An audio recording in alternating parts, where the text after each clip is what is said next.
Hit go live then. Oh, you already did hit go live. And now for a taste of things to come.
Ladies and gentlemen, boys and girls, children of all ages. Well, I hope you're not a child because this is probably going to be violent. But welcome, anyways, to Game Changer Wrestling. So alive here on the Wrestle Collective and the Simply Reliable Studios channels. I am your play-by-play man extraordinaire, representing both ends, the Heb Man James Hebert, joined as always by the Renegade of Wrestling, JJ Williams.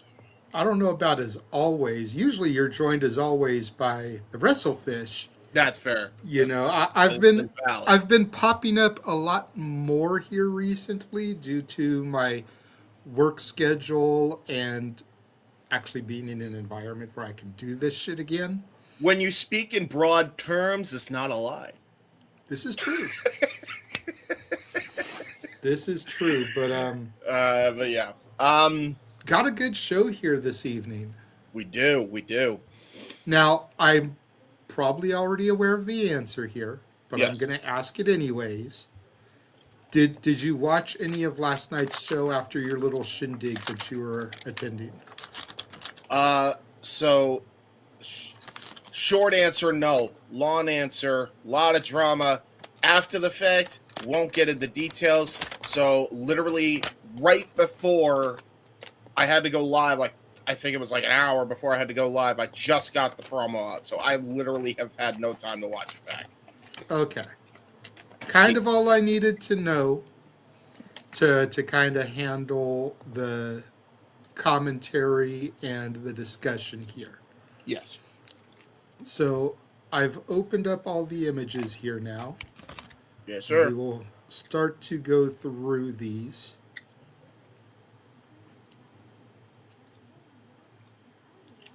Let us do it up. Beastman and Gary J to start things off. This should be a hoss fight. This should be a big meaty man slapping meat fight. Yeah. And I will say, Gary J is not necessarily like, he's lanky, but he's tall. Whereas Beastman is, he's wide. We know this. I mean, call it as you see it.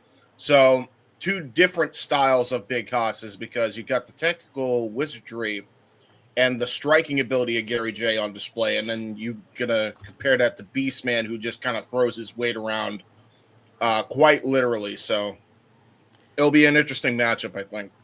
And Beastman is looking to pick up a dub here because he got an L yesterday to Too Tough Tony. The meteorite did him in. No, did it? Yeah, I mean, you can't kick out of the meteorite. I mean, it's just, if I'm keeping it a buck here, and we love GCW, we definitely put them over a lot more than some people in the space.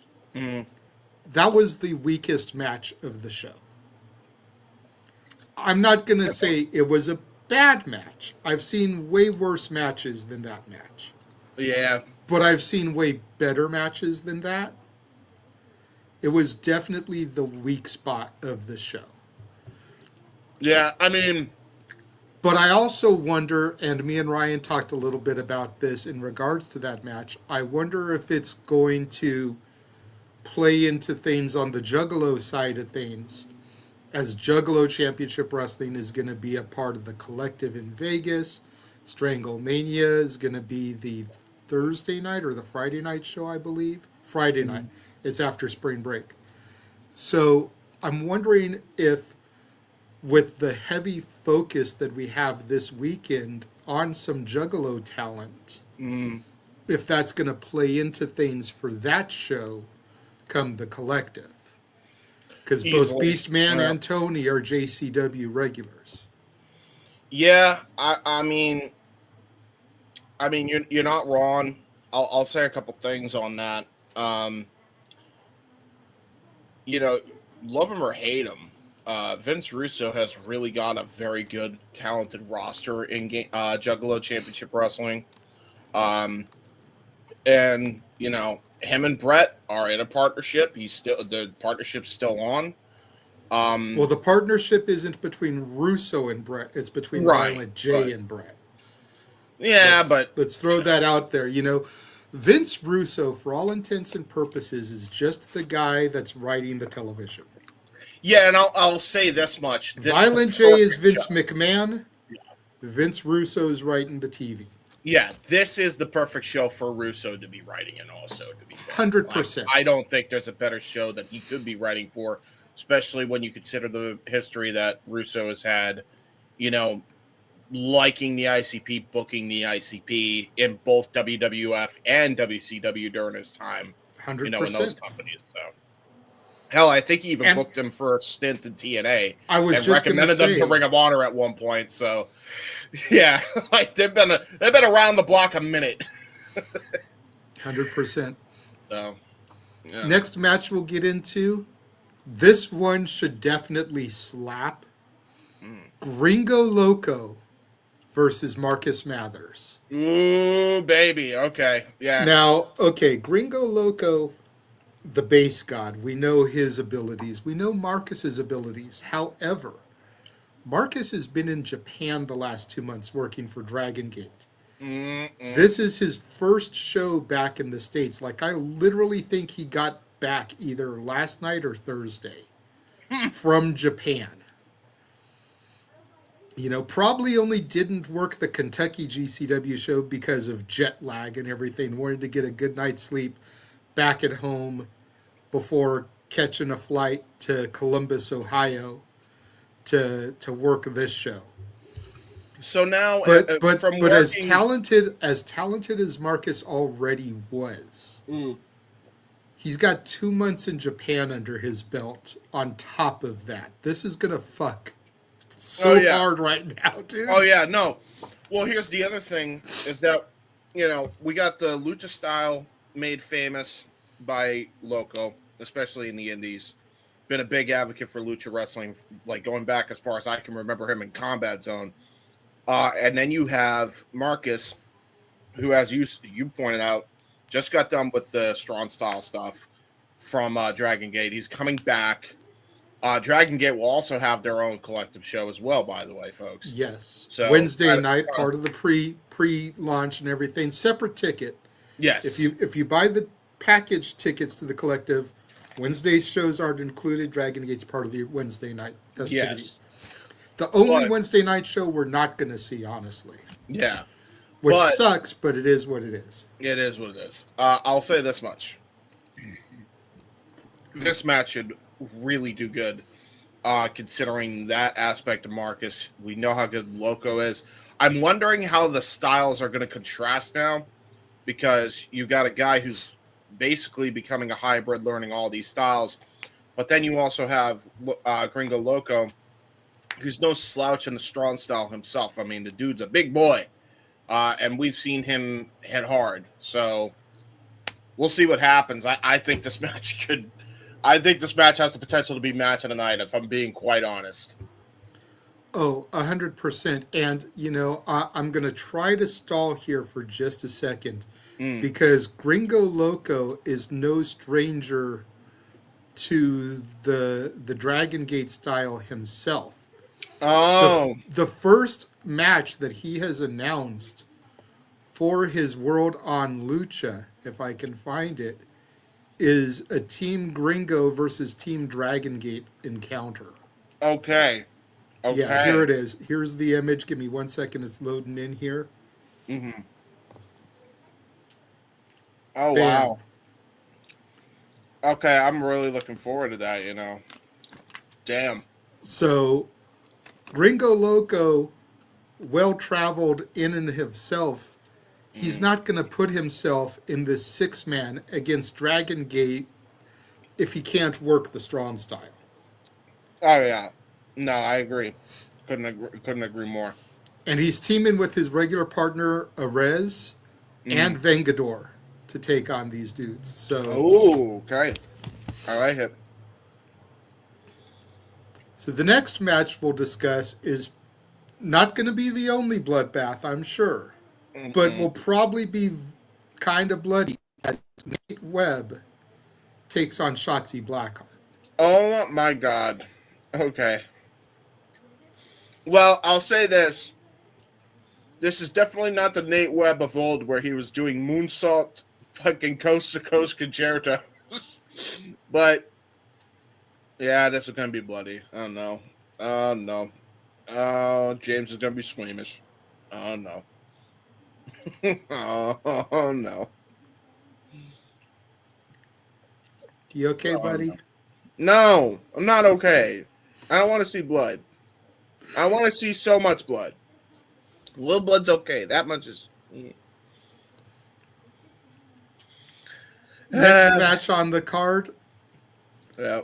Bear Bronson and Josh Bishop. Ooh, little big house fight here. I like it. Again, another Haas fight. Bear, what was it that Jordan Oliver called him last week? The face and the ace of GCW? Yeah. After the match that the Savage Gnomes had with Busta and the Brain. Mm-hmm. Josh Bishop, I believe he's an MLW regular, if I'm not mistaken. I think that's where we've seen him the most. Yes. But Has that Sid Vicious look to him. yeah, I like the Sid Vicious look. I ain't even gonna lie. But a couple things I feel need to be addressed on this because Bear Bronson is also involved in the whole struggle for control in Game Changer, and was involved in getting locked in the locker room thanks to Vandal 48. I Thanks to one wonder Vandal in particular, in Cousin the Goger. Yes, Midwest Menace. yes. Oh, is that what he's calling himself now? Yeah, yeah. That's been his nickname apparently. Like if you go to his page, like he calls himself the Midwest Menace. Yeah. Just like Otis is evil incarnate and Atticus is the last nail. I see. I get it. But So yeah, the Midwest Menace was doing menacing things. always doing menacing things. So yeah, they did what they did to Matt Tremont. And yeah, man, Bear Bronson, he's looking to get his pound of flesh on them.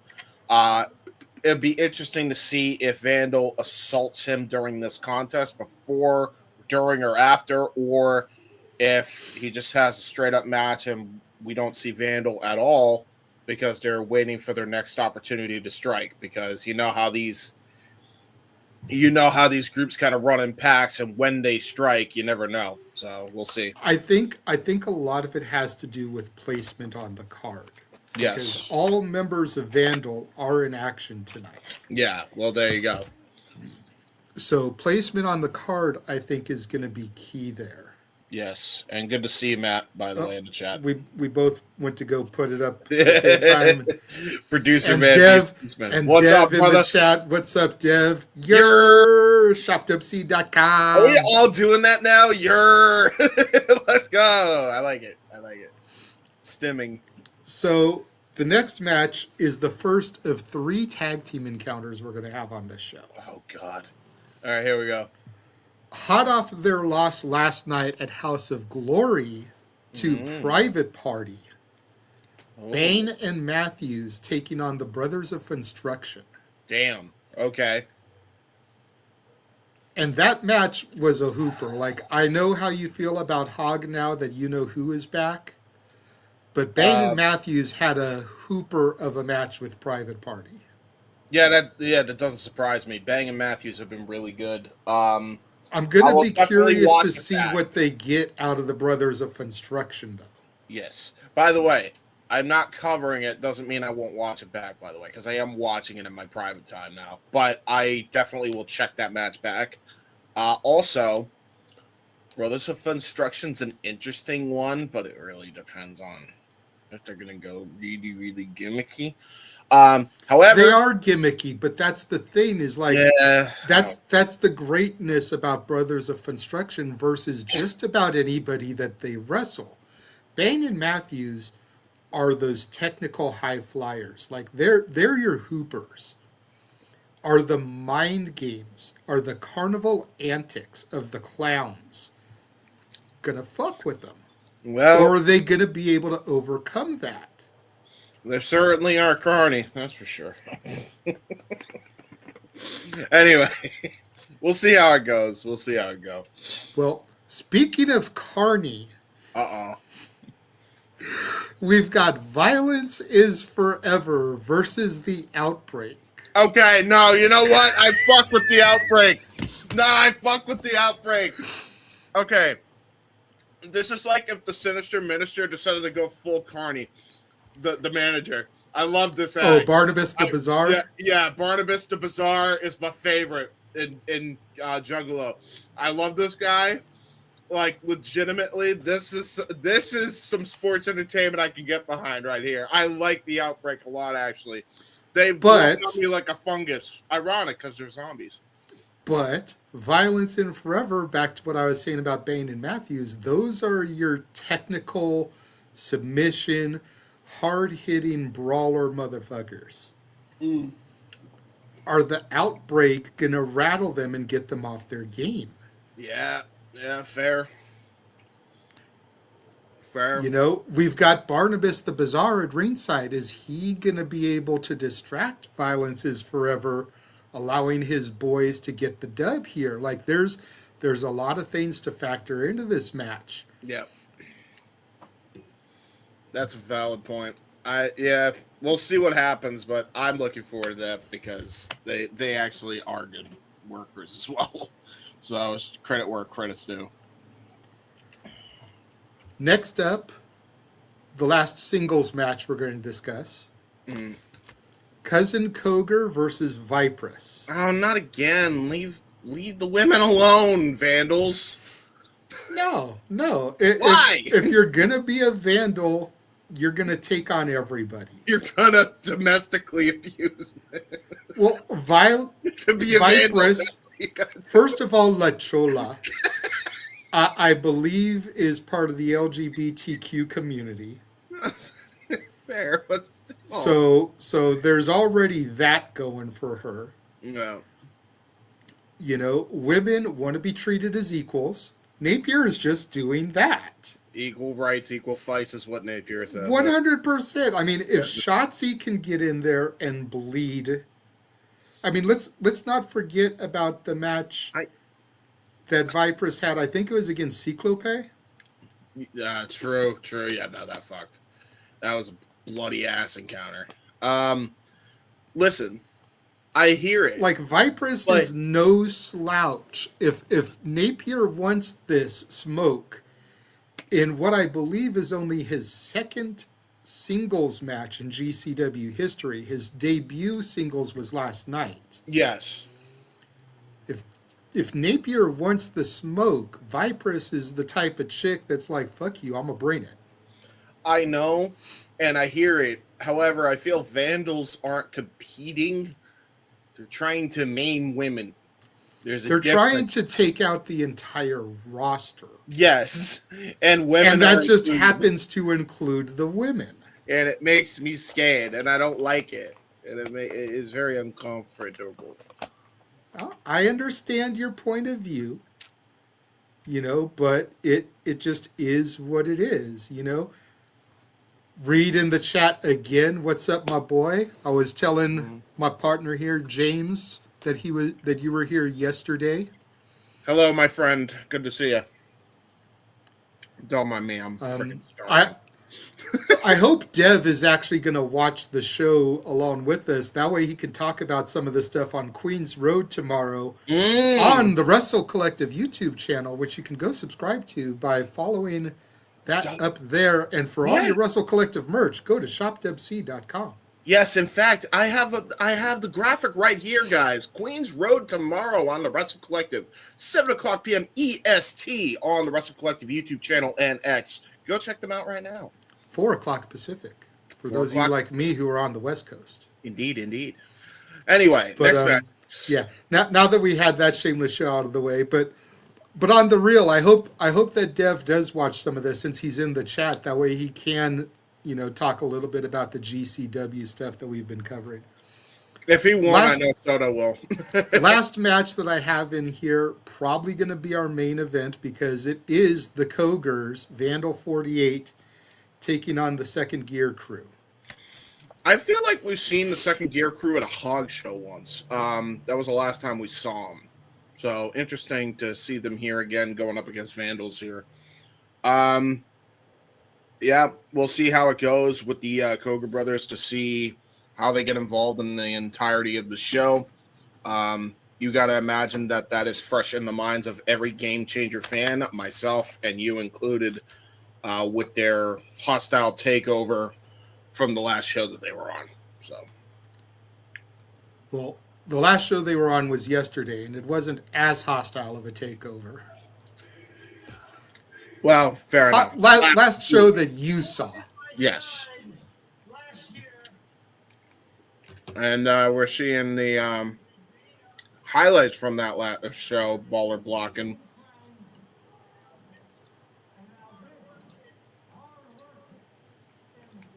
Oh, does that. All right. You got to refresh. But it's good to see everyone in the chat. Starting off small right now. Got 17 of y'all watching. We appreciate your viewership and being here. Again, shout out to Matt. Shout out to Dev. Shout out to Reed in the chat room. Yes. Reed, I want to ask you, since you were there for the ride yesterday, did you find us entertaining or were we boring? Give us some honest criticism, my guy. Yes. We can take it. Yesterday it was Ryan and I. James wasn't here. James is traditionally our play-by-play guy for the GCW shows, so I had to try to fill in his absence. Priorities over passions, as we always like to say here at the Simply Reliable Studios. He had some other priorities yesterday. But I'm curious what you thought of me and Ryan yesterday, Reed. Let me know.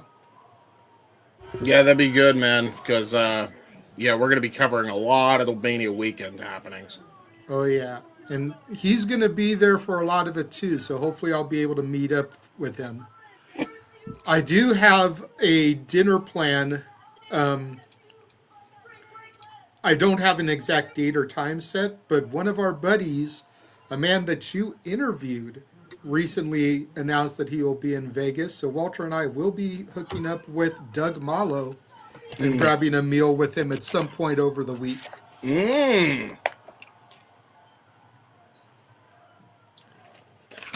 Okay, cool. Thank you, Reed. He says, I wish chat itself was more interactive, but you did as well as you can in providing your views and taking mine in.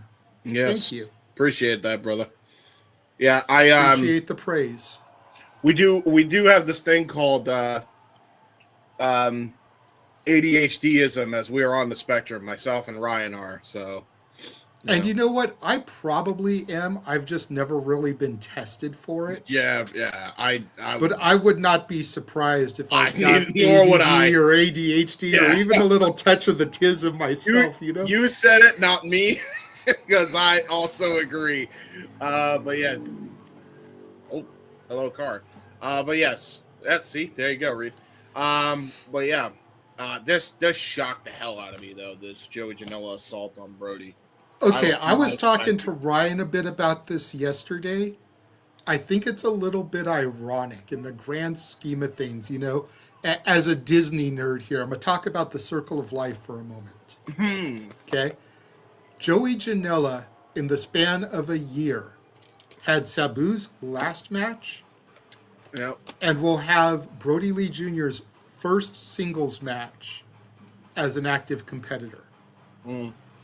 Yes, Brody was in the clusterfuck last year. Yes, he last eliminated Joey Janela, lest we forget. So this is a full circle storytelling moment as well.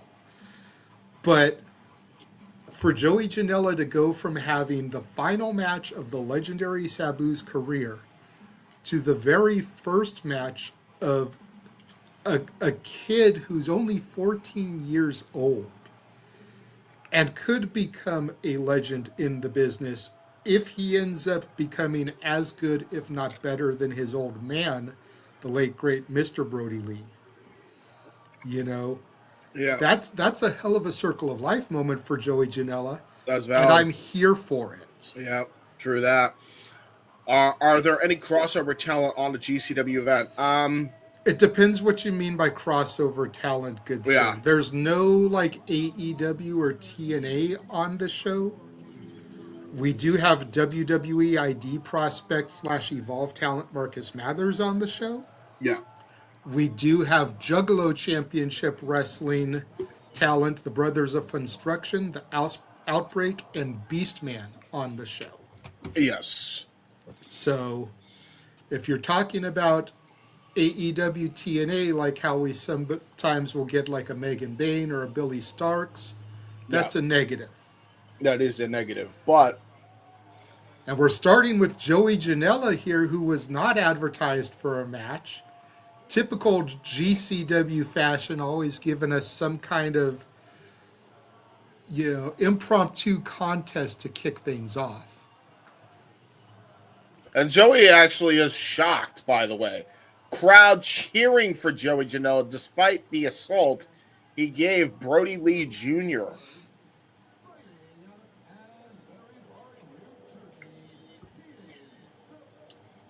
Janela just snatching the mic from MLJ. Not even going to waste time.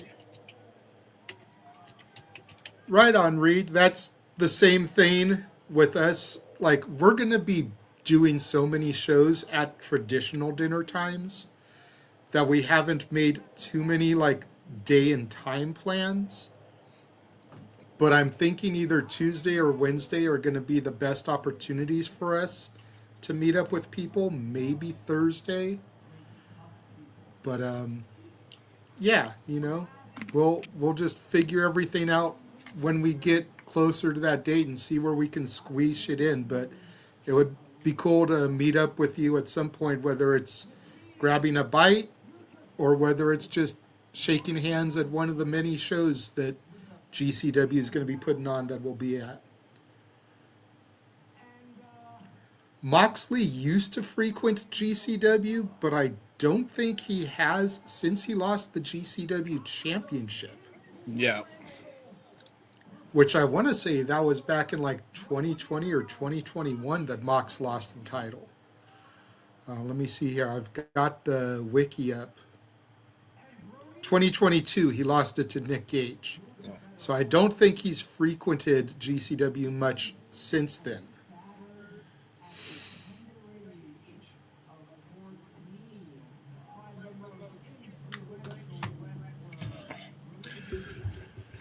Yeah, Joey's mad from the stuff Brody spewed. I gotta say, man, for the problem is Brody Lee really likes to stir the pot, and he's been doing it since he's been in the industry. He's writing. We'll see if he can write a check that is asking cash or not, but.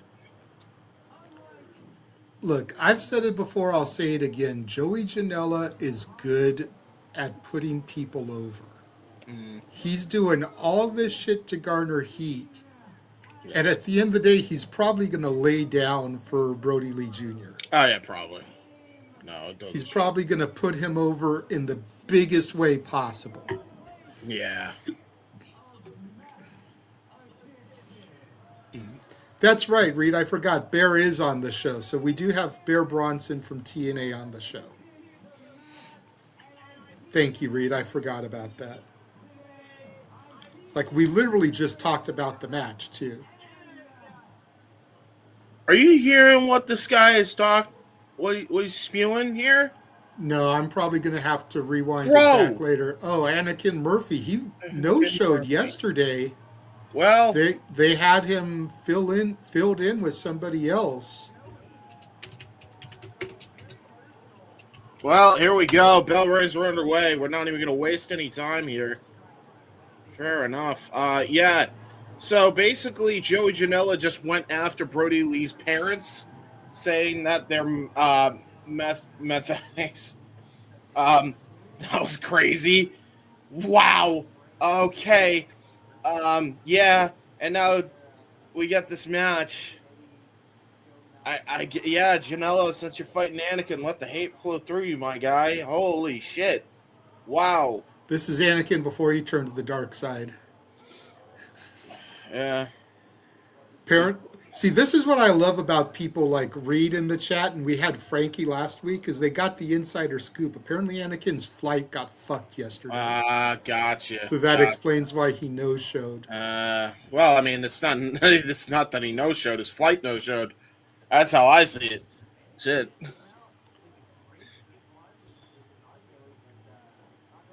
Well, we got Anakin Murphy, Janela going at it here. Nice Irish whip here by Mr. Janela.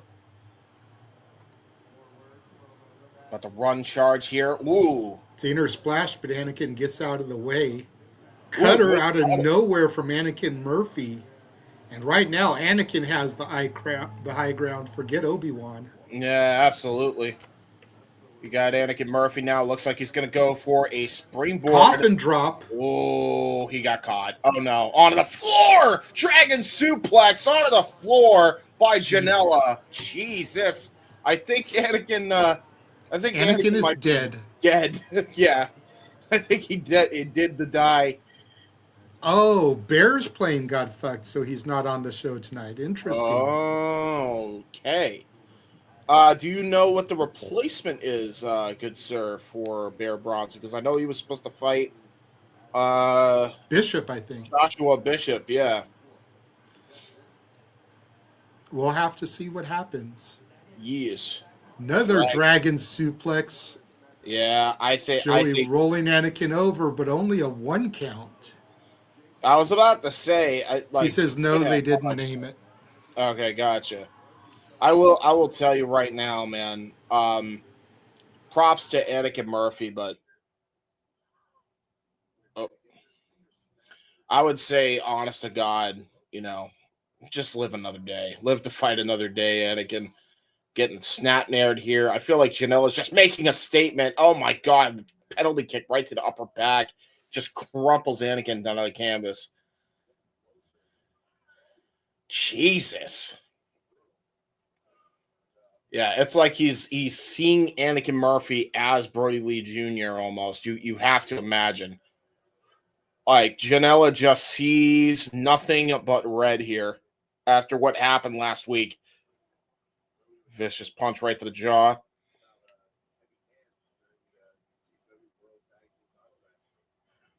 Guess Anakin. Hey, listen, I've seen Anakin take abuse, so I'll give him that. But I feel like Janela is wrestling with a vicious purpose tonight.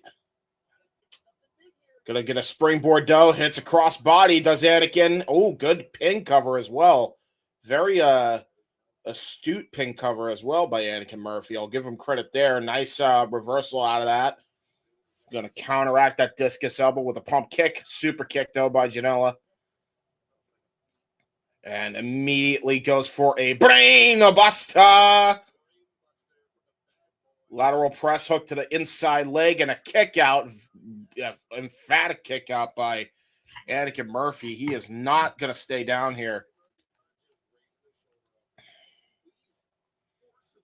If you want to beat Anakin, he wants to die. Oh, no, he's one of these guys. Oh, jeez.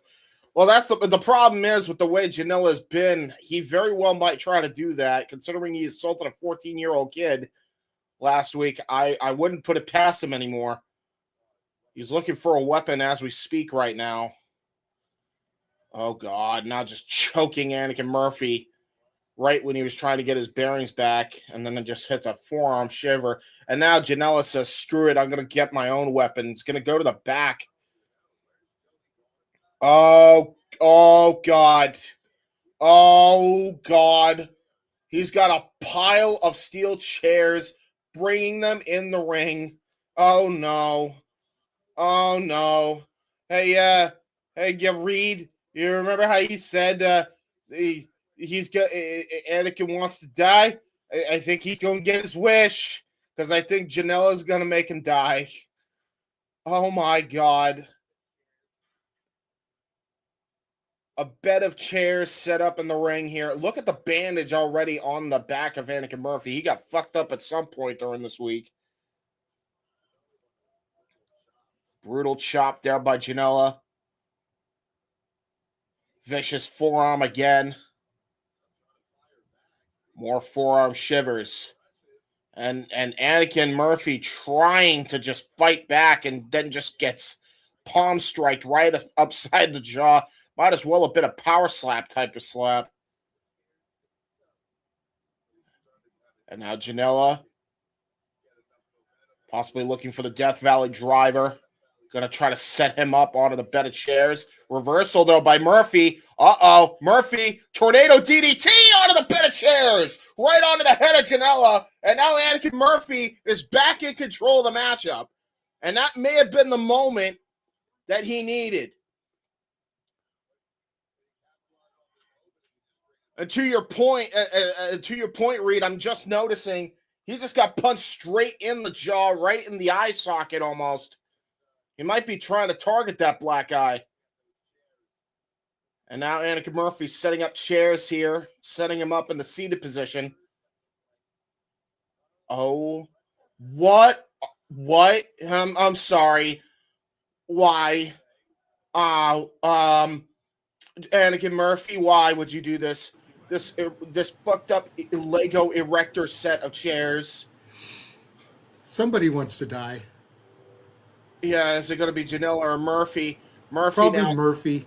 Yeah. The fact that Murphy does the coffin drop tells me that he probably has Darby as an idol. Yeah, a little bit. And we all know the way Darby likes to die. Well, he was trying to go for a sunset flip. He was going to try to go for a sunset flip. Notice the bandage on Murphy's back. Yeah, I called that out earlier. Oh, no, okay. Not deadly dive. Not a deadly dive into this thing. No. Oh, God damn it. God damn it, you. Oh, why? Oh, and a pile driver onto the chair by the bad boy. Yeah, hook of the leg. There's one. There's two. And Murphy kicks out.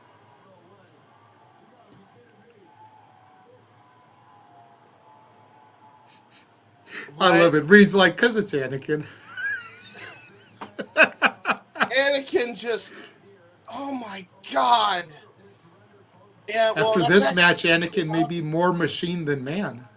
Oh, fun. God damn it, no. Oh, he's going to curb stomp him. Oh, no, he's going to double stomp his ass into the chair. He's been Pellmanized into that chair. Oh! Yeah, he saw that coming a mile away, did Anakin. Enziguri now. And now what's he planning on doing here? Oh, God. Gonna go for a fisherman buster right into the seated chair, bending the seat over. Into a cover does Anakin Murphy, into a kick out by Janela. Emphatic kick out. Not out of the woods yet. Win or lose, Joey Janela is making Anakin Murphy here. Yeah, he is. This is the side of Joey Janela that I wish more people would see and give credit to. You got Anakin Murphy. He's smiling.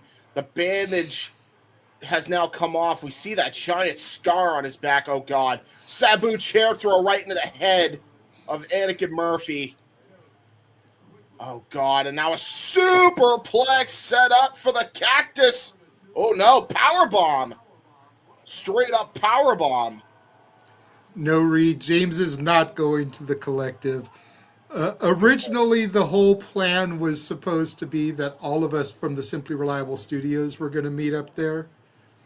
But unfortunately, finances and time off from work couldn't be arranged, so it's just going to be Walter and I. Oh, hold the fuck up, JJ. I don't mean to interrupt. Burning Hammer. That is it. Chair. Holy, thanks for coming, Anakin. Oh my God, torture rack into the burning hammer. I've never seen anything like that in my life. And he may have just broken Murphy's neck, dude. What the wow. Look at this replay. Look at that. Burning hammer. That's a straight up Kobashi burning hammer, bro. Referee trying to back Janela off. Janela going to, looks like he's checking on Murphy at this point, helping him up, raising his arm. Oh, and there we go. God. Another one into the chair. And now a Death Valley just for good measure. Yeah, you didn't kill him enough with the burning hammer in the chair. Let's just hit the reverse version of it. Yeah, why not? It's fine. He'll be fine. Killing him softly with the Death Valley driver.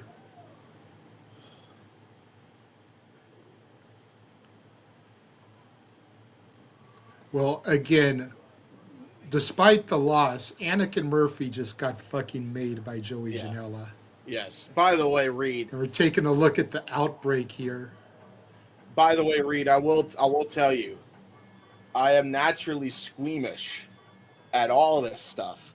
Hence why we thought it was a great idea to get my reaction on camera while calling these events, because that means people will watch my reactions to the nonsense that goes on, which then acquires attention for me, for this, and for GCW. It's a triple whammy. See? Smart. Although I suffer. So you get to see me suffer. And we don't hide behind a paywall like some sites do. No, we don't. You get to see him suffer for free. You do get to see me suffer for free. He doesn't get paid. He just does it for the love of the game. Yes, I do. But we won't say no to super chats. If anybody wants to super chat because of his suffering, feel free. But please, you'd be helping. He's like, it takes a lot for him to react. So if he reacts, it really was brutal. That's kind of the way I am. That brain. See, I grew up with OG ECW. James was barely alive during the OG ECW. Yes. So he only caught it via like video library and the WWE network. So yeah, like this does nothing to me. Plus, I live in California where we see freaking 15-car pileups on the freeway like hourly. So I'm used to seeing car wrecks. Yeah, fair. Well, there's he grew up with King of the Death Match. Oh yeah. Yeah, no, I cringed at that too. You would think watching all these death matches, I would get less squeamish. No. You would think watching UFC, you'd probably get less squeamish because, you see broken bones and shit there too. Speaking of, did you see that clip that was circulating on Twitter as we see Barnabas the Bizarre introduce the Outbreak? Did you see that Barnabas clip? Just fell on his ass. No, Barnabas, no! No, you can't do this, no! But, did you see that dude who got his ear smashed off? Like, he got, like, a palm strike right to the ear, and then the ear just ripped off. Like, I didn't see that. Yeah, it was gross. Yeah, it was gross. What is gross if you don't have the stomach for it are the Outbreak. Jackson and Abel making their way to the ring. Yeah. Which one's the zombies from Juggalo Championship Wrestling? Which one's Jackson? Which one's Abel? I know. I feel like they should have their name on their pants, just so they can distinguish them. Have like little like on their shirt. Hello, my name is Jackson. Hello, my name is Abel tags. Put that on their dress shirt. I feel like they missed the boat by not having one of them named Cain. You know, Cain and Abel. Well, there's cocaine. Going back to the but going back to the Bible, Cain and Abel, like they're supposed to be brothers, I think. Yeah, And get Cain cocaine. and Abel were brothers. So Well, no, I get it. This is, get cocaine. Make him a zombie. no, Makes sense. Cocaine is the champion. He's the Juggalo Championship Wrestling champion, having defeated Ken Anderson for the title. Let that sink in, James. Mr. Anderson lost the title to Cocaine.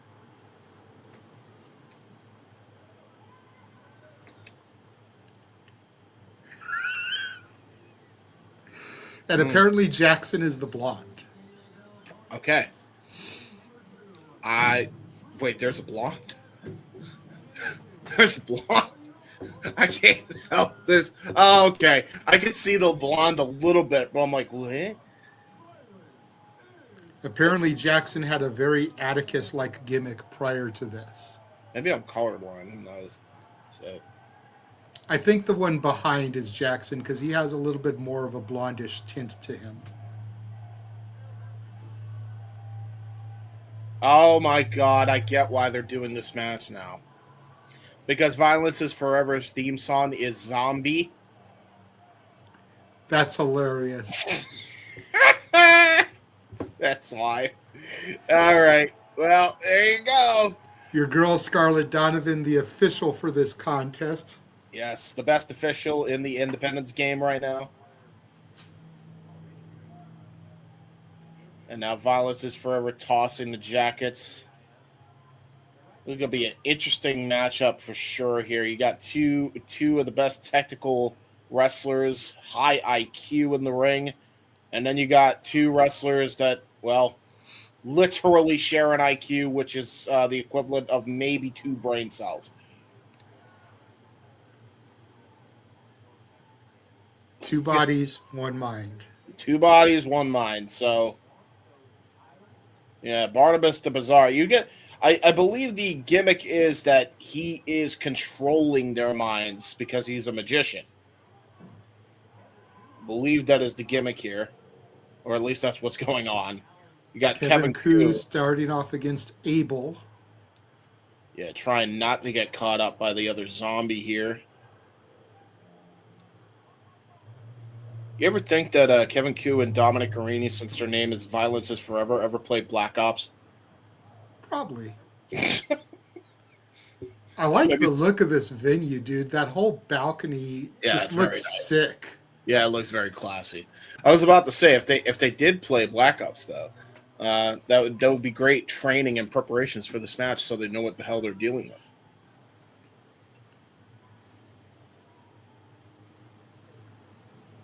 Again, like just the mind games here, because again, normally I feel like Violence is Forever would have the edge in a match like this, especially with 2 guys that look like Jackson and Abel, but hell of a vicious forearm. Zombie does not go down. Jesus, yeah, double team the hell out of these zombies. Yep, Violence party starting here. Dominic Guarini with the shoulder thrust.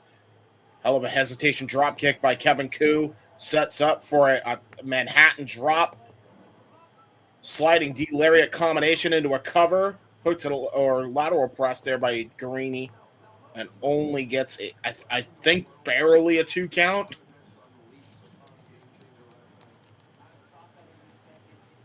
Suplex. Ooh, got countered.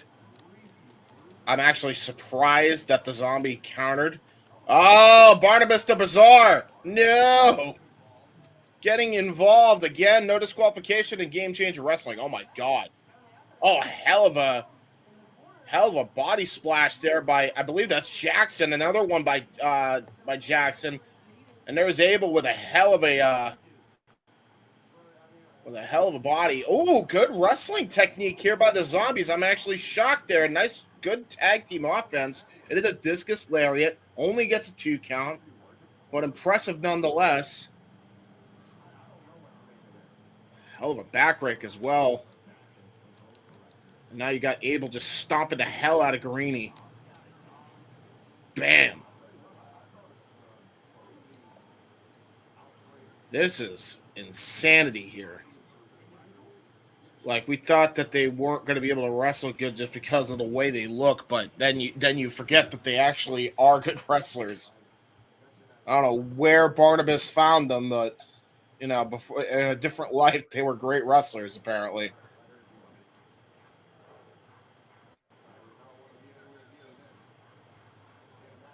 Dominic Guarini getting choked here by the zombie.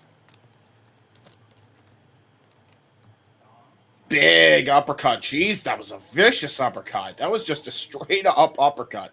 There's no other way to call that. Now stomping a mud hole in Guarini as we get a tag back into Jackson. Jackson stomping the shit out of him. Oh, yeah. Yeah, we always stay in kayfabe. Yes, Reed. Well, we try to. For the most part, we are. Ooh. Ooh, look at that, though. Dominic Guarini. I think he was going to try to go for a ground and pound, tried to go for a leg lock, but then the zombie just bites on the toe. You do not want to get bit by a zombie, Dominic. 100% you do not. And now tag back into Abel. Yeah, these guys are dissecting the former Game Changer Wrestling Tag Champions, which is surprising. Knife edge chops here by Dominic Guarini trying to fight against the zombie outbreak here. Getting choked here. Elbow strike to Abel. Sling blade, though. Brilliant looking sling blade as well. Shades of Hiroshi Tanahashi, that sling blade. That was a picture perfect one. Kevin Koo having to come in and break up the pin attempt. And honestly, that might have been smart there by Koo.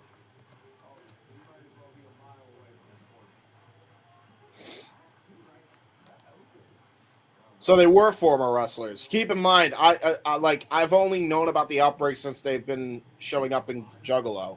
So I didn't know what their former lives were, but yeah, I had a feeling just by the way they're wrestling that they have some good wrestling IQ, even if they're being controlled by Barnabas. But a tag into Kevin Koo, big boot, Insagiri combination. Nice take on the Olympic slam there, almost kind of like a back suplex hammer throw. Kevin Koo. Choo-choo. Violence party again. Lariato. Multiple lariats in the corner for Abel and Jackson. Here we go. Just like a damn train at this point. A train of pain. Oh, there's that vicious drop kick. And another one there to Jackson. Abel now onto the outside after being assaulted there. Gut wrench. Gonna try to go for the Dr. Bomb. Oh, got all of it. Short range version of the Dr. Bomb. And a kick out there by Jackson at 2.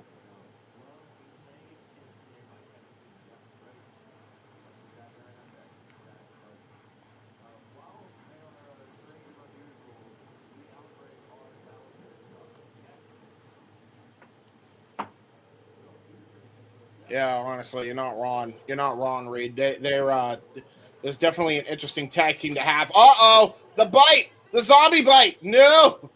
Kevin Koo got bit by the zombie. Jackson getting getting a bit of his 2 pound of flesh, quite literally. And now they're fighting here. Just a straight up test your might here between Jackson and Koo. All right, I was putting out tweets, so obviously I missed something. Where's Dominic Guarini at? Dominic Guarini just is taking a break after getting assaulted. Hell of a combination offense by both men here, though. That's why I like being the color guy, because I can pause for a moment, to do that, get tweets out, try to get the numbers of viewers to go up. Yes. And now look at that. Tag to Guarini, tag to Jackson. Koo, yeah. Or tag to Guarini and oh Jesus. Is that Jackson or Abel? I think that's Jackson. He's got a little bit more blonde in his hair. And we were told Jackson was the blonde. Oops, I've been mixing them up. I apologize. Oh, good combination offense. And to the point I heard you make earlier about staying kayfabe. hell of a Ushigoroshi. Hold that thought. And a Coup de double grace. follow up. Yep, into a cover. There's two. Oh, and a kick out. But to the point you made earlier about being kayfabe, considering we're not under the actual pay window of Brett Lauderdale, like we don't know everything that's going on as far as the direction of the stories, so we just try to give our own insights and thoughts on stuff while still sticking with the little bit we do know from watching and doing watch-alongs on a regular basis. Oh! Nice boot into the side Russian leg sweep, double team by the Outbreak. Guarini down for a 2 count. Yeah, that was their tag finish, by the way. I'm actually shocked they kicked out of it because that's brutal the way they have the head locked in to the back. Apparently Jackson is surprised too. Yeah, Jackson is very shocked. And now Abel picking him up. Gonna go for another one of their tag maneuvers here. But Kevin Koo coming in. Oh, got tossed out of the ring immediately again. Dominic Guarini fighting out of this onslaught here by the Outbreak. I'm noticing as well one of those zombies just got busted open slightly here. 3D. 3D by the Outbreak. That might be all she wrote here. Nope, Guarini kicks out at 2.5, 2 3/4 even. Wow. Okay. That's 2 big moves from the Outbreak. Their tag finish, the Russian leg sweep big boot combination, and then the 3D. Neither one puts Dominic Guarini away. And now we got Abel looking for the neck breaker, possibly looking for Skull and Bones. Shades of the Motor City Machine Guns here. Kevin Koo drop kicks Jackson on the top rope. Abel with the tombstone pile driver, chasing the dragon combination. Innovative take on it. And now going to go for the real deal. Guarini. Muscle buster. Yeah, I think that's all she wrote. All they have to I don't know. They're taking their time here. Kevin Koo not going for the quick pinfall there.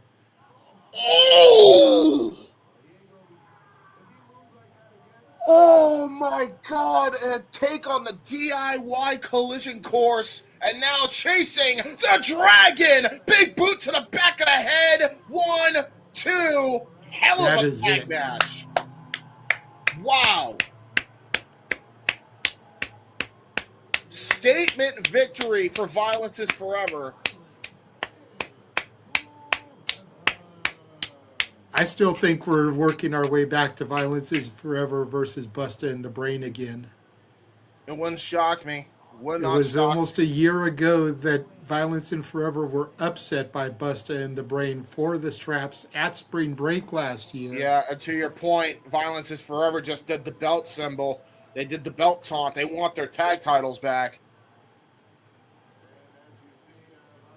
Yeah, that was a really good match.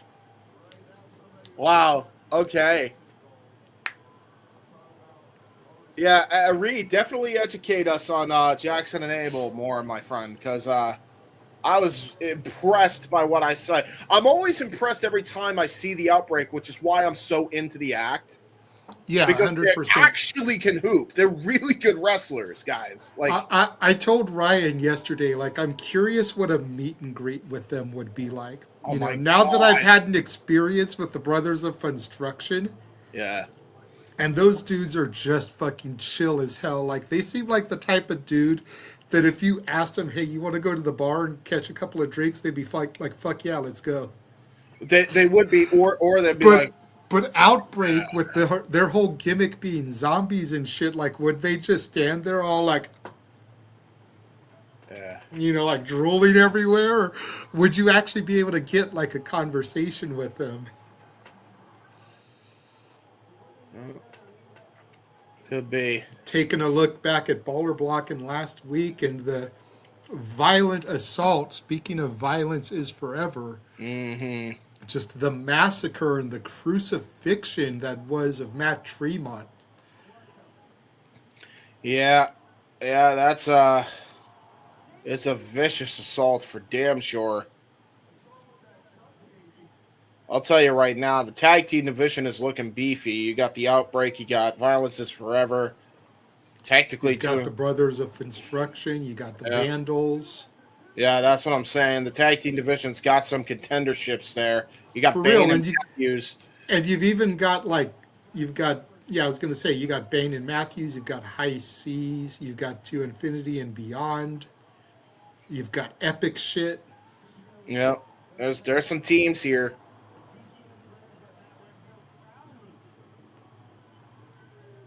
Oh my god. Genesis. Yeah, Genesis as well. Yeah, that's another one.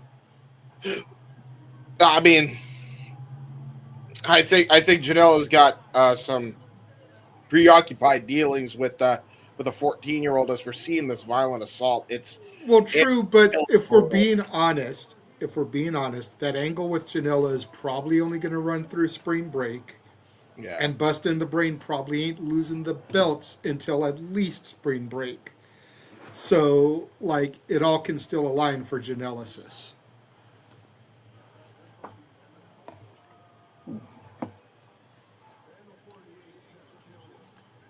And again, the $1,000,000 question is which two of the three Vandals do you belt up? Holy shit. You got the Savage Gnomes, which we Oh, see in there right now.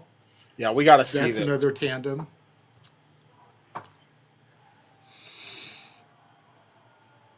Look at this. He's still somehow screaming about the Vandals. I don't even know how Tremont's even survived that, because we've seen him take some punishment, but that was the most I've ever seen Tremont bleed out ever since I've been calling his matches, and that's covering a lot of ground.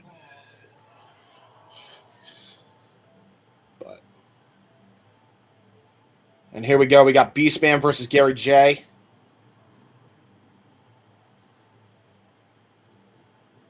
Innovative Big Hoss fight here, because you got Gary J, the tall, lanky technician and striker. And you got Beastman, who is the wide powerhouse.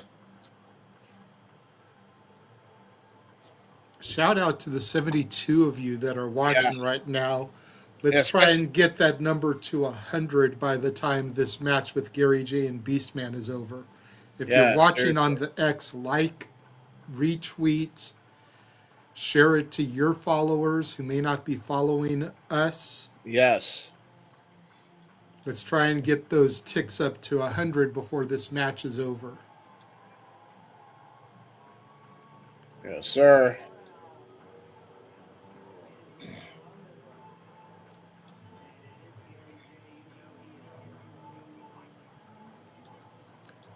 Yeah, Gary J reminds me of an older Sami Zayn. Yeah, a little bit. I mean, you just look at the height, the build, the beard, even the hair length. Sami may have a little bit longer, but not much.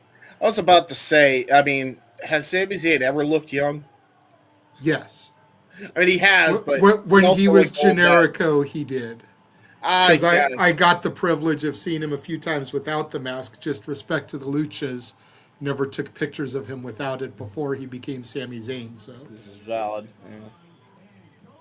That was one of the good things about the PWG days, is that you would see them all arriving without their masks on.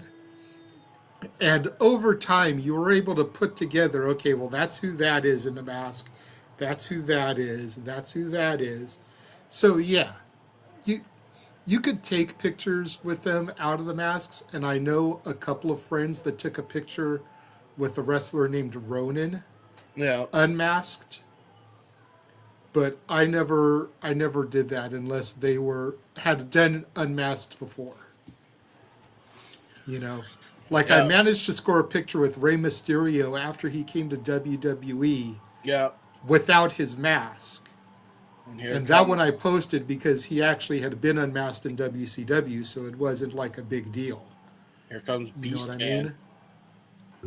Yes, sir. We got Beastman. Brett over there at the table on his laptop. Always coming out with his bone. Always having the bone on him. Is that a bone in your hand, or are you just happy to see Gary J? Yeah. He needs to have somebody that tames him. Maybe that's Connolly. To be fair, Well, maybe dude, that. he's part of the Jasmine Sinclair Monster Corps in JCW, so he does have someone who tames him. Uh, The illustrious porn legend Jasmine St. Clair. oh my God.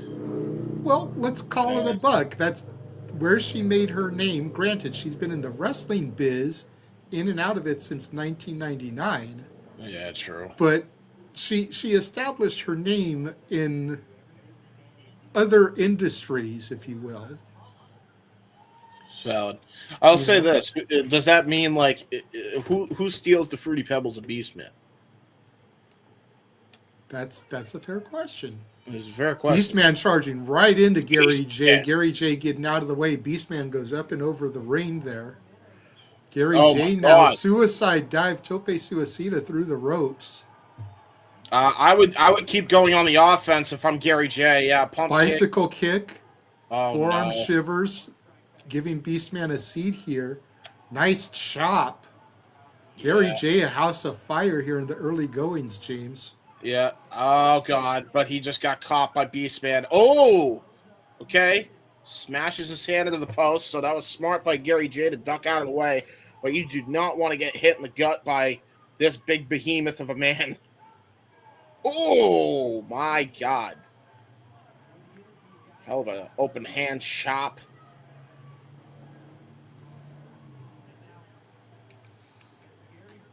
And now what the hell's going through the mind here of... Oh, God. Oh, no. Up the doors. Oh, there's three. This is three doors. And he's probably going to make a door bridge. We're hitting all the gimmicks early. I'm high. Got to get the shtick in, James. Got to get the shtick in. You did send Ryan the link, right? I know he told me he was going to be a little bit late, but I just want to make sure you sent it to him so he Oh, can shoot. pop in at some point. Yeah, let me send it. Get my fault. It's all good. It's like if you hadn't, I could have sent it to him, but I just wanted to ask. So No, I have not. I will send it to him. You can send it if you want as well. There we go. Wisp. That was my bad. 'tis all good. Tis all good. Sorry, Ryan. Oh God. And now we got Gary J. Oh God. Ooh, nice cannonball. Almost kind of a copper kick. That was a straight up copper kick from the sunset flip position or the tope position. He just kicked him right in the head. Oh God. Well.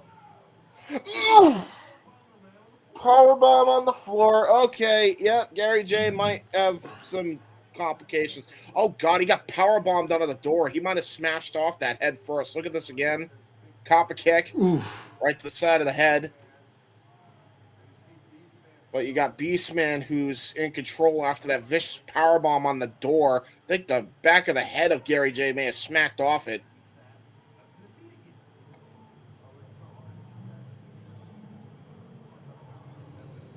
Again, Beastman trying to get a W here after eating an L yesterday to Too Tough Tony. Yeah, you got to imagine there's a lot going through that man's mind right now. Brutal chop right to the back. You can just see the marks still being laid onto Beastman. He's actually got a bit of a welt there on the back, on the upper back of him. That's how hard Gary J hits. One of the stiffest strikers you will see in the independent scene as he just gets avalanche splashed here by Beastman into a Saito suplex. Got all of it. Right, that also could be a mark left over from his brawl with Tony yesterday. Let's not forget. Yeah, valid. Oh my God. Just a Thez press while Gary J was on his knees. Face first, he goes into the canvas. And a kick out somehow by Gary J. Innovative offense from Beastman. Gary J does leave handprints. That's what I'm saying. That man, I've seen enough of his matches to know this dude, you do not want to fight in a dark alley. Avalanche splash here by Beastman. Gonna charge at it. Gonna go for the cannonball. Ooh, hip attack. Gonna try to set him up one more time. One more charge into the corner. There's the cannonball, but Jay gets out of the way. Yeah, Jay able to get out of the way. Going to go to the top rope, possibly. Oh, no. Double stop right to the back of the head. Almost a take on KJ's finish, the character assassination, but goes with the side of his boots. And you'll notice the way he's wearing them. They're almost like cleats right to the back of the head. Nick coming in, little off topic, says, we got our jerseys ready. James, I want to see your handprints. Right. It was said, you probably missed it on social media, but with our special guest tonight, we all need to wear hockey jerseys. Sorry, took me a minute. As she is a hockey enthusiast and actually plays hockey in her free time. So gives you an excuse to wear one of your uncle's jerseys on the show. Valid. Uh-oh. Nice black hole slam there from the Beastman. Gets two. Gary J kicks out. But yes, Nick, I've got my jersey ready. It's in the closet. I'll just throw it on before we switch over to shenanigans. Yes, sir. In the meantime, got to represent the Vandals here in Ohio. Of course you do. Of course I do. Still waiting for my Sid Pig shirt to show up. As far as I know, it hasn't even shipped yet. Oh, boy. And then Atticus had to go and debut one last night that was designed after the IWA Mid-South logo. I think Beastman may have accidentally hit a fan with the chair because he did not throw that chair right into the ring like he intended. I hope the fan is okay. Uh-oh! The bone! The bone backfires on the Beastman! Dude, this is GCW. Fans come to the show hoping that they'll get accidentally hit with something and be part of the show. Yeah, probably. Oh, double stop right to the upper back now. Brilliant maneuvering there by Gary J. Goes for a cover, but another powerful. That was barely a 2 count for Gary J. Notice how close the fans are to the ring tonight as opposed to last night, and that's mainly to Reed because I know you didn't watch last night's back. Last night, they were like 6 feet back and there were guardrails. Tonight, they're like dangerously close to the ring, no guardrails. Yeah. At least they do have puzzle mats on the floor, though, instead of wrestling on straight-up concrete. You mean yoga mats? Hey, they have rigid pieces that fit together. Those are puzzles. They are puzzles. He says that's about 4 feet back. Oh, God. Oh, no. Oh, no. Oh, no. What is he thinking of doing here? Rikishi driver through the door bridge, maybe? No chance. Yep. Holy shit. Yet somehow Gary J was in the upright position, could have very easily thrown a hand over Beastman there. Didn't. Beastman only gets a 2 count. Beastman's beside himself, James. Yeah, to be honest, I think... Look at this again. Rikishi driver through the door bridge. Yeah. Oh, God, and now they're using the door as a weapon. I think the only reason why Beastman didn't get the win off that was because... Nice discus elbow by Gary J. I think it was just because he took too long to get to the cover. Another double stomp right to the back of the head. He's just spamming those, trying to get this man down, and finally gets the W. Literally took, like, I think 4 double stomps to the head to finally get the dub. I'm telling you, dude, Gary J is Grandpa Sami Zayn. Grandpa Sami Zayn. Grandpa Sami Zayn. Yep. Just look at him. Look at even the facial expressions. Yeah. That being said, James, there's about one wrestler you don't want to have his handprints on you. Yeah, that'd be Gary J. Yeah, I don't want him chomping me. Thank you. I'm good. I want to keep my lunch in my stomach. Thanks. Right. God, look at the marks all over Gary J as well. He got screwed up in this match also. He got fucked up. Yeah, he survived. Make no mistake about it. Gary J survived the Beastman. Hell of a match between those two as well. And here we go, taking a look at the Sandman video package for Spring Break, where he will be going toe-to-toe with the GCW legend that is the Invisible Man. I don't like this. I wanted him to fight a drunk. I wanted him to fight Too Tough Tony. It makes sense. Their gimmicks revolve around alcohol. No, instead I gotta see the Invisible Man. I thought Cena retired already. How can you see the Invisible Man? I can't because he doesn't exist. Reed says, James, it's gonna be amazing. Trust.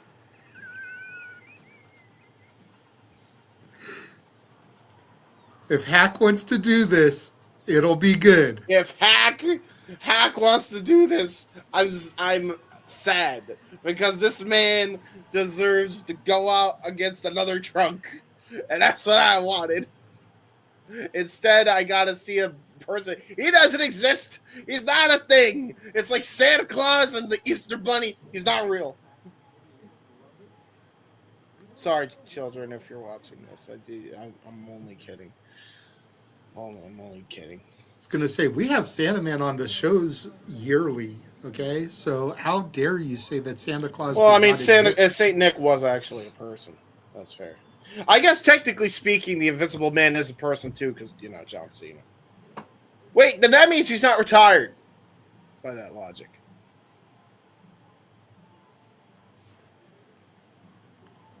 Invisible Man is totally real. Hogwash. Look, you can't sit here and say we're keeping kayfabe and then go against it. Listen, this the is Invisible kayfabe. Man is an you believe competitor that with that a is win-loss record. That is a real person? I choose to believe no. Here is Philly's finest, Marcus Mathers, fresh off of 2 months in Japan working for Dragon Gate. Wasn't he Detroit's finest at one point? No, he's Philly's finest. I'm stupid. My geography is shit. Yes, I've seen the Invisible Man versus the Invisible Stan Reed. I know about this.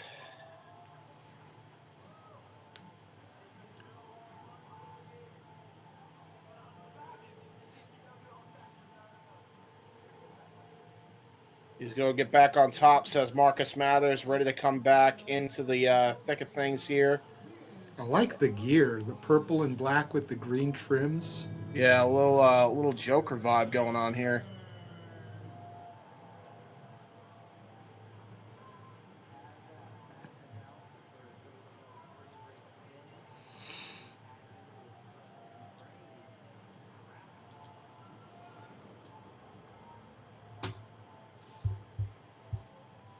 Hoo-wee.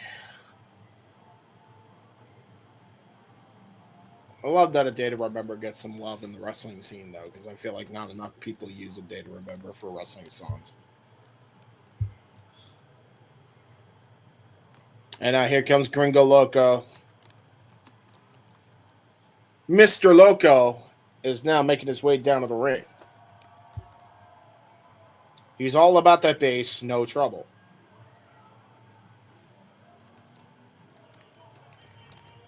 Let me effing hear you, says Gringo Loco. Crowd getting excited for this matchup here. And high-fiving the fans as he makes his way down to the ring.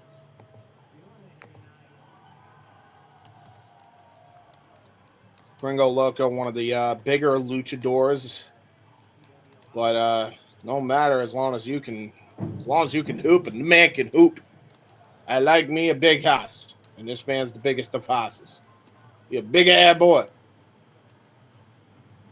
Hey, yes, I don't know about Bryce. Then he has special goggles, right? I believe so. Yeah, special goggles to see those invisible people.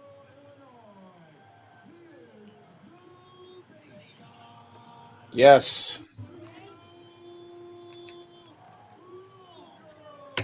He likes bass. He likes bass music, guys. Hold on. Bass of musics. Uh-oh. What's up?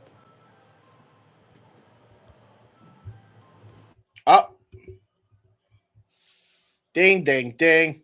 I heard that. So we get set up here for this matchup here as Marcus Mathers and Gringo Loco get ready to go here. Scarlett Donovan refereeing this contest. Bell rings were underway. Gringo Loco, no stranger to Dragon Gate, which is exactly where Marcus Mathers just came from. So you got to imagine this is going to be a hard-hitting contest as well as a very athletic contest between the two men. We've seen Marcus Mathers definitely hoop with some of the best of them.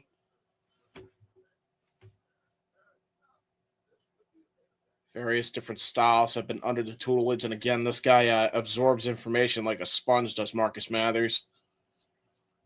He's going to try to psych out Gringo Loco there with a roll through. Now going to go for a Greco-Roman knuckle lock here. I feel like Marcus Mathers definitely does not have the strength advantage. May have the leverage, though. May have some technical know-it-all. Oh, was going to try to go for a kill switch. Got countered into a roll-through. Now some lucha action going in here. Little international here as we get a couple of arm drag from both competitors. Marcus Mathers tried the Van Daminator kick, and Gringo Loco almost just took his head off with a freaking haymaker. And now we're at a stalemate here to start off the opening sequences of the matchup.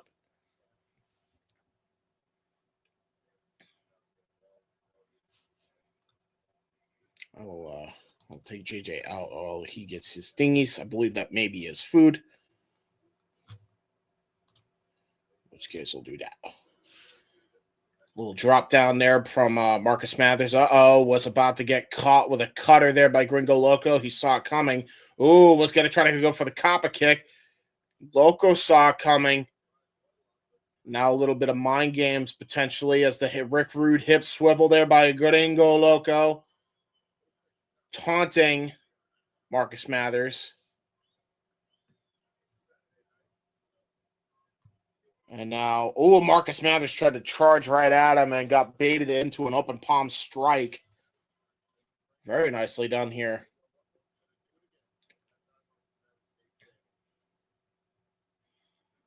Now Marcus Mathers, was going to try to charge at him. Got countered. Nice vicious forearm shiver. Snap nair into the house call of sorts, right to the jaw. Standard textbook offense there from Marcus Mathers. Has got the upper hand now.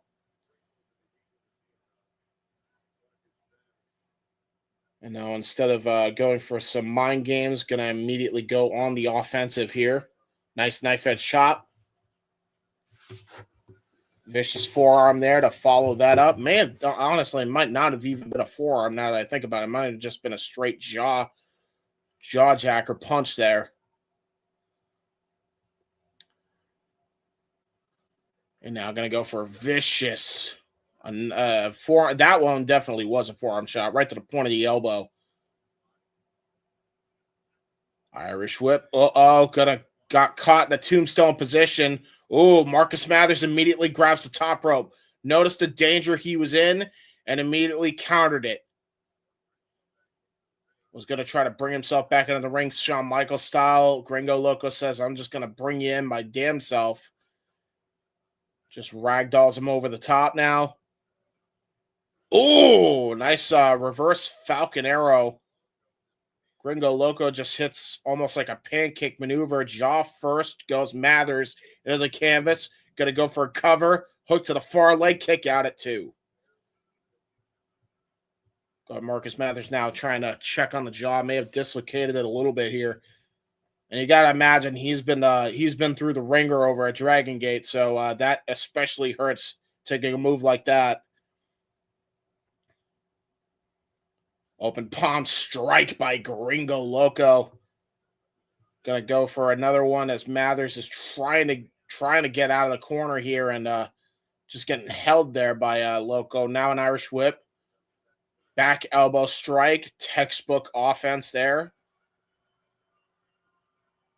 Marcus Mathers still trying to recover a little bit here as Gringo feeds off the energy from the fans here.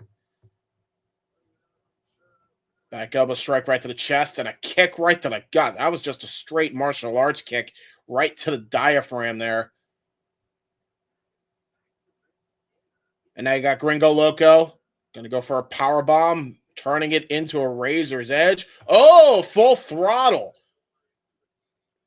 Turns that into the DDT flatliner of sorts. Got Marcus Mathers clutching the back of his neck. Kick out it, too. Very nicely done there. Yeah, you can see Mathers is definitely feeling the effects of that full throttle because I think he came down a little bit snug on the side of his head there off of that full throttle. You got Gringo Loco now just taunting Mathers, just stomping a little bit more on that injured neck, and then kicks the neck. He snaps it the other way, and that's it's definitely some psychological abuse there by Gringo Loco. But what it also does is, if you have ever had your neck lock in place, which it looks like has happened by Marcus Mathers, you have Gringo Loco who just kicks the other side to snap it back, which is super painful. Super painful when you have something like that happen. That's exactly what just happened there with Mathers as he's trying to fight back into this. And now springboard. Oh, Mathers finally gets a drop kick off when, you got Gringo Loco trying to handspring back elbow one too many times or cutter of sorts. And he got caught with his pants down, no pun intended. Mathers now picking himself back up onto his feet. Going to try to maintain some momentum here. Yeah, Gringo Loco trying to charge in. Springboard. Going to go for a tornado DDT.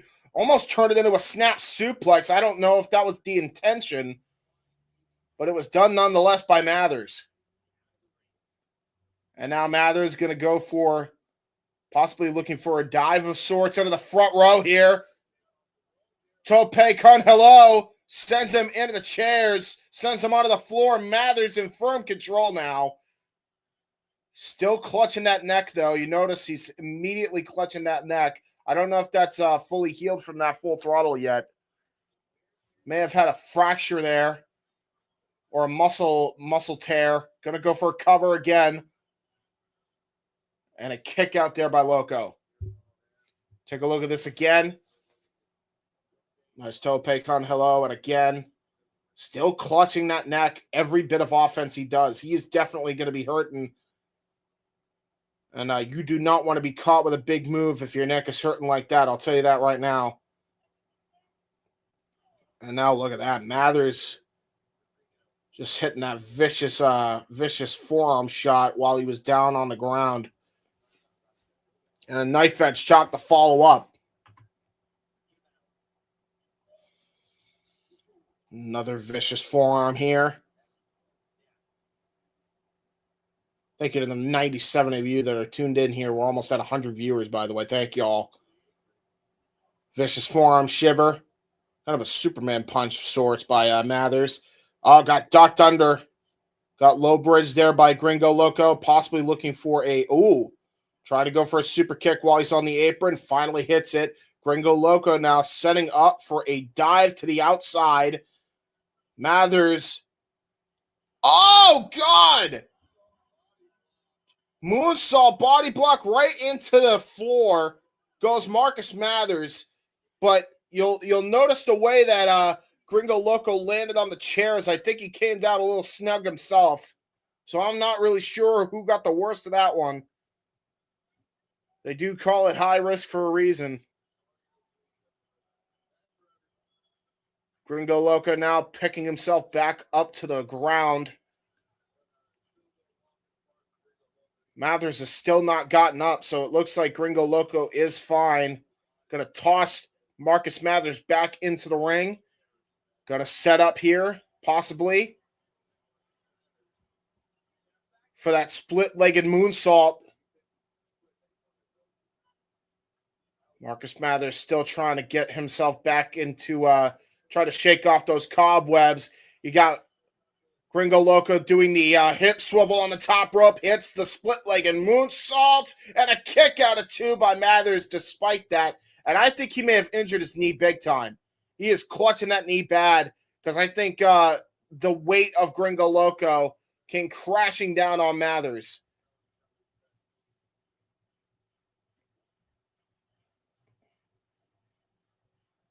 Yeah, he really injured his knee. Oh, no, that's not good. Oh, that's not good at all.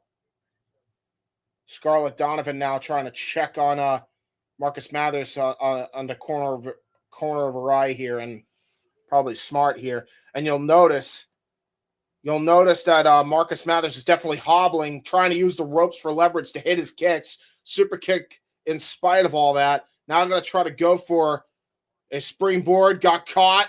Was trying to go for Panama Sunrise. Got caught there by Gringo Loco. Going to go for a air raid crash of sorts. Oh, turns it into a flatliner.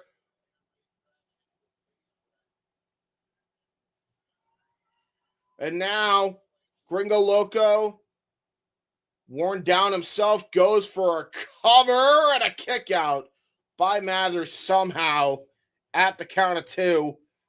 Damn near thought he was knocked out from that move. Possibly slow cover from Gringo Loco trying to get it set up.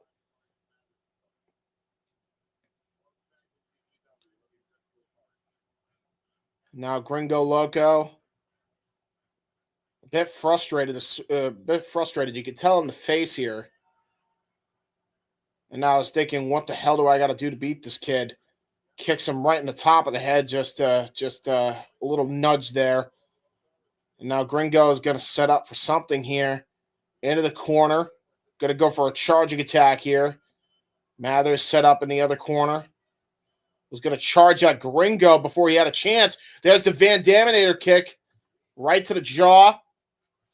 Now a Superman punch. Again, just trying to chop down the tree that is Gringo Loco. Hell of a lariat. Big boot, a pump kick. I think he may have gotten some feeling back in that knee, or he's operating on adrenaline here. Poison Rana to the back of the head, or right to the top of the head, excuse me. Gringo Loco got smashed into the canvas. Oh, Spanish Fly! Caught Marcus Mathers coming in with a Spanish Fly, and again, I think Marcus Mathers landed right onto his neck. He is clutching that bad. You can notice the shingles in his fingers. He's trying to get some some feeling back into his hands. As we take a look at the replay, you'll notice the way he's shivering off that Spanish Fly, trying to fight back here.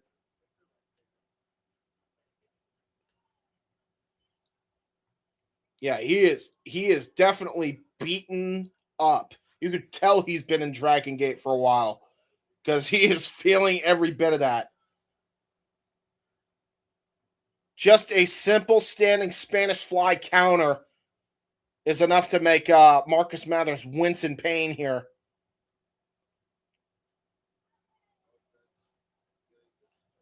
Gringo Loco pulling himself back up to the ropes. You got Marcus Mathers doing the same thing, shockingly, on the other side. Both men back to square one, back into the respective corners that they started out in. Like two bulls here, trying to charge at each other. Gringo Loco hitting a big boot right to Marcus Mathers. Springboard. Oh, Canadian Destroyer by Marcus Mathers. That might be all she wrote. Oh, but he tried to get him. He tried to get a lateral press in before he went for the bottom rope. But Gringo got the bottom rope just in the nick of time. That may have been the only thing that saved him. Mathers is beside himself, frustrated.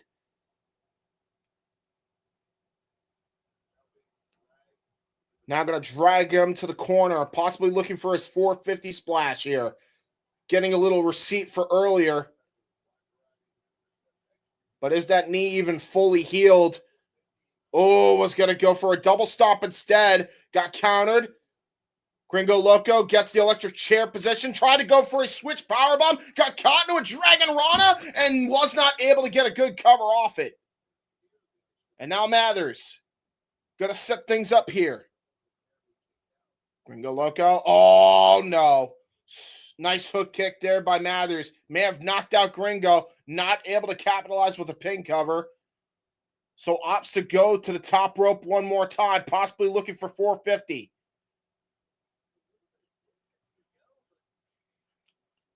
Gonna try to do it one more time. Gringo Loco immediately pops back to his feet. Oh, God. You never want to be on the top rope with Gringo. You never want to be on the top rope with Gringo. This is not going to be good. This could end in absolute disaster here. Gringo going to try to set up for the springboard Spanish fly from the top rope here. And got all of it. Crashes and burns to the canvas. Finally gets a good cover off and a kick out still by Mathers. Philly's finest will not go down that easily. And you're looking at Gringo's just shaking his head like, damn, kid. Okay.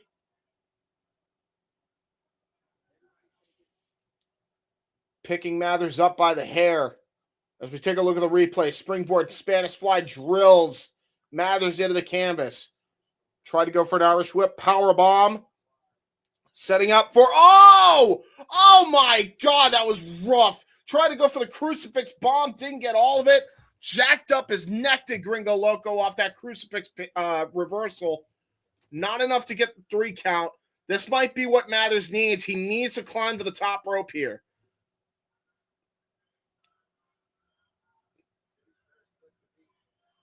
And now what the hell is going to go on here? Going to set things up here, possibly looking for a moonsault of sorts. Instead, maybe Phoenix splash attempt. But again, Gringo Loco gets back up to his feet. Oh, my God. Oh, my God. What the hell are you thinking of doing here? Going to try to put Marcus Mathers into the electric chair position. Going to try to go for the shoulder switch power bomb. Holy shit! Awesome bomb from the top rope into a cover, and Loco with that emphatic win.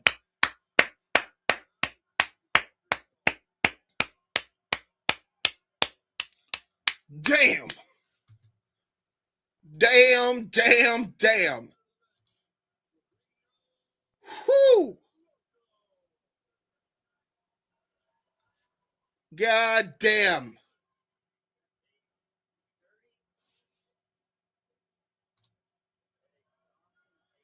Electric chair, awesome bomb gets the W. Hell of a win for Gringo Loco. Same move he used last night. I believe it, Nick. Damn. Definitely earned Gringo Loco's respect, though. I'll tell you that much. Marcus Mathers with an L, but hell of a matchup nonetheless. Definitely put up a fighting effort here against the Lucha veteran.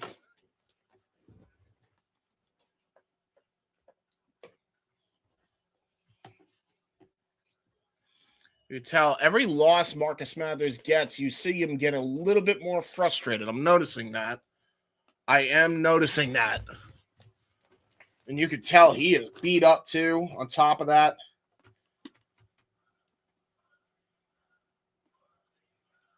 You got Mathers. He is trying to calm down here. I'm noticing that every time.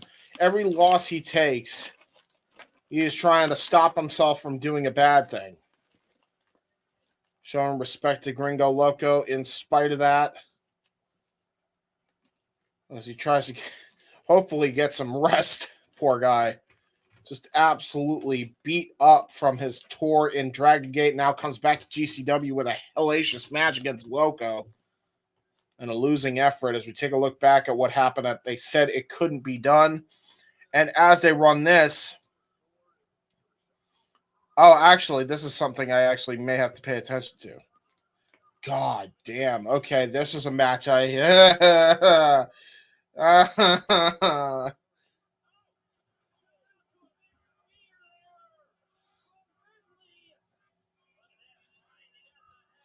Oh my God. Oh, you're kidding me. I missed this, huh? Oh boy. Oh yeah, this feels like some ECW hardcore nonsense for sure. Oh, thumbtacks. Oh no. This is what I missed, huh? I gotta watch this back. Ay. I'm gonna cringe the whole time. Damn, big moonsault from Otis Koger. Wow. Oh my god, the chair obliterator. Hey, Axel Rotten, move over. I think there's a new master on the fucking chair, and it's Otis Koger. That's definitely what got the W. As we get ready for our next matchup here, Shotzi Blackheart versus Nate Webb. However, while they're doing the entrances, I got to get myself a drink, so we will be right back after these words, ladies and gentlemen. And now for a taste of things to come.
All the wrestling, god damn it, and combat sports and other forms of sports as we get ready for our next contest here. Up, run thingy. How does that happen? There we go. We got Nate Webb taking on Shotzi Blackheart.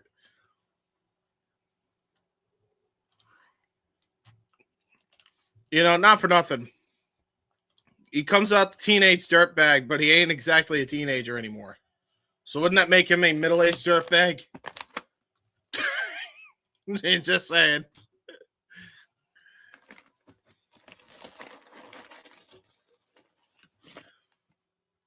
Why is he going to the top of the balcony?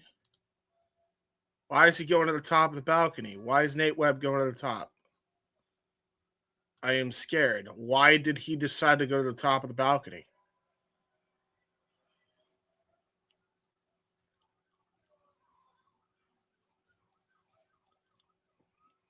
Nate Webb being told to do a flip. Why is he just standing at the hard cam position?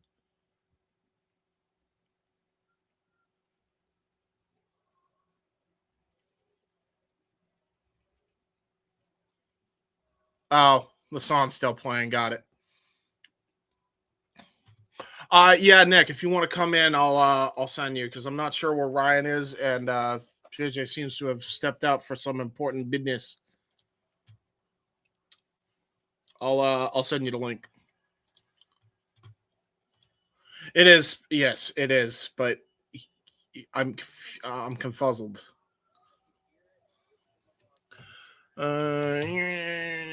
Okay. I forget they do this stupid code crap now on X. All right, here we go. Pasting. Come on in, Nick. I sent it to you. In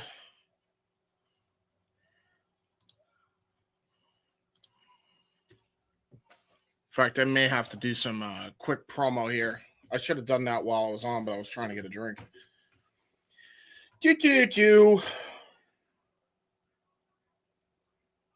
I assume he's been doing it with this.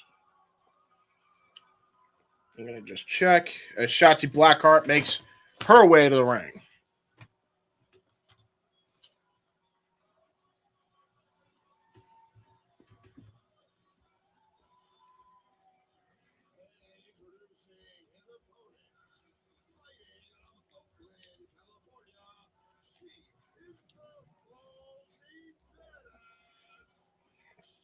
All right. I just realized what kind of match it is, and it's one of our intergender contests of the evening. So there you go.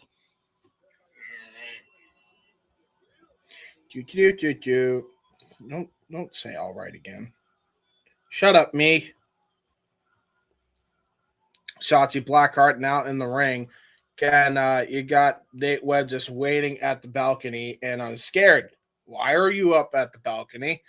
Because in hardcore wrestling promotions, that means you're trying to dive. Dive. How could you do this? Because I'm ballsy.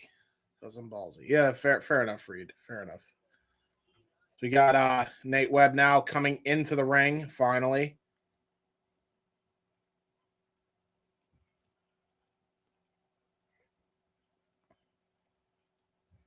GCW bell rings are underway.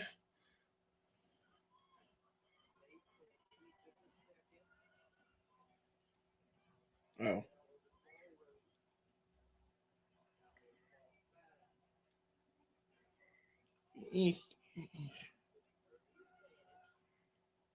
Ah, yes.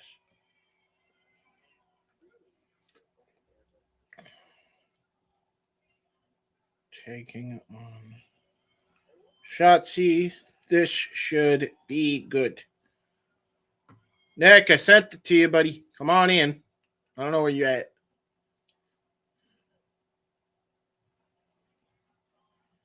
Interesting.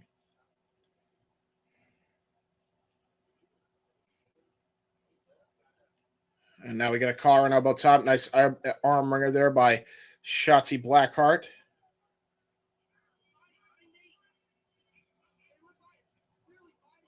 Now biting the hand apparently is Shotzi Blackheart. Here we go. They're coming into the festivities here. Hello, my friend. Uh-oh. Am I here? Yes, you are here. Okay.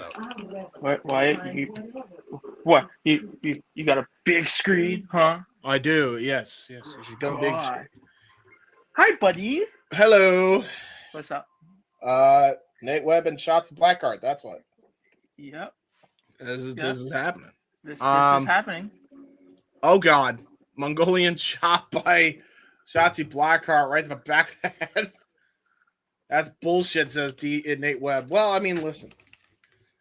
Nice suicide dive. Oh my God, he just smashed into the steps shoulder first. Ooh. Yeah, that's a rough landing.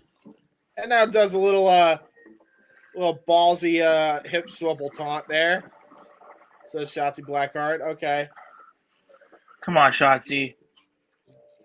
So I was very. He's drunk, I know. I was very unimpressed by her showing last night, so hopefully she has a good showing here. Yeah, you always have a bad day at the office. Nice cross body into a cover and a kick out at 2 there by Nate Webb. Yeah, I mean, she was facing Killer Kelly last night at Hog. And just there was a lot of unnecessary shit. Yeah, it sounds about right. Going to the outside and like doing shit on the outside when there's no room it's on the Nate outside. Webb. It's Nate Webb. We're gonna have shit done on the outside. I'll tell you that right now. Okay, but there's room. If you see the Hog show, like, dude, there was no room to do anything outside. Yeah, that sounds about right. We got Nate Webb. Oh, getting pulled into the post there. So talk to me about Nick Webb. I've never. So Nate Webb, he's a deathmatch legend, but he's also he used to be very athletic in his day. I feel like Father Time's definitely passed him by, but has adopted his style into just a brawly kind of style. Okay. But he's a legend. He's had some highlights in his time in CCW. Okay. There's one clip of this man you definitely want to go out of your way to see. This man Nate Webb did a coast to coast at one point, moonsault into a chair concerto basically onto somebody's head. One of the sickest things you will ever see in that sounds pretty fucked. That sounds pretty fucked up. It's fucked up, but it looked awesome. Like, it looked great. Well, oh my god, where the fuck is Shotzi going? Well, she's got chairs. No, fuck, man. Bringing chairs. We need chairs. All the chairs. It's GCW, fam. Get the chairs into the mix here. Gonna toss them into the ring. She's setting one up. As Shotzi Blackheart sends Nate Webb face first into the chair. And again, you have to ask. He's Spider Nate Webb, but I mean Nate Webb, man, double meteor there by Shotzi Blackheart. Again, he's not a teenage dirtbag anymore, so he's a middle-aged dirtbag. I feel you can't be known as a teenage dirtbag if you're as old as Nate Webb. Yeah, you can't. You're just a dirtbag at that point. I'm always gonna give Nate Webb flowers. Oh no! What the hell? Oh, he's using the yoga mat. Oh, the most devastating weapon. Oh, the most devastating weapon of all. Ooh. Oh no. Getting tossed into the chairs is Shotzi Blackheart. See, okay, so last night at Hog, this exact thing happened where they're going out to where their chairs were. I fucking hate this. Good thing for this show is the camera is following them. Yeah. Last night, the camera was not following them when they went to the outside. It was so annoying. The difference between House of Glory production and Game Changer Wrestling production. I know. I'm saying, suplex onto the hard floor outside. Yeah, on the carpet. Oh God. Where is he going? Oh, how far behind? I might be. Okay, no, I think I'm ahead of you. All right, yeah. He's climbing the stairs now. Yeah, now I understand why you're asking that. Where is he going? I'm gonna pause a little bit. Let me know when you see Shotzi in the camera and him. They should climb up the stairs together. All right, I'll let you know. Shotzi, camera, and him now. Okay. They're brawling now onto the thing. Yeah. Okay, we're there. Is this motherfucker gonna fall down the stairs? I'm scared to find out. Oh God! Ooh! So? Ooh! Yep! Yes! Oh boy! Oh no! Oh, that's tumble! Oh, that's tumble as fuck! Oh, that's fucked! Oh no! Hey, now you take it easy, all right? I don't like falling. I don't like falling, man. We can't have your neighbors yelling at you, all right? Yeah, my neighbor doesn't hear. We've already checked at this point. She can't hear. Nice. Yeah, that's good. We're good. We're good. We good. Yeah, I was worried with you in your other match with Gringo. I was like, you're going crazy. No, we'll be all right. Nice crossbody there by Shotzi Blackheart to the outside. I can't slam. That can't happen again, so I'll just make sure not to do that going forward. But so where is the show being held at? It's in the description. Let me check. It's being held in Columbus, Ohio, in the Valley Dale Ballroom. Soto was gonna go to this show, but he unfortunately couldn't because of other plans. Oh, nice reverse flatliner there. Ooh. That bump was lovely. Yes, Reed.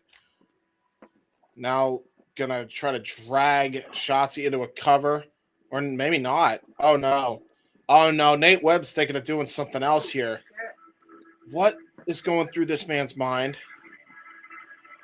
Oh God, he's gonna do it. Oh, he's gonna do his chair moonsault, isn't he? Oh no. Shotzi better roll out of the way here. Shotzi, move out. Shotzi better roll out of the damn way. Ooh, he just missed rolled out of the way in time. Yeah, he did.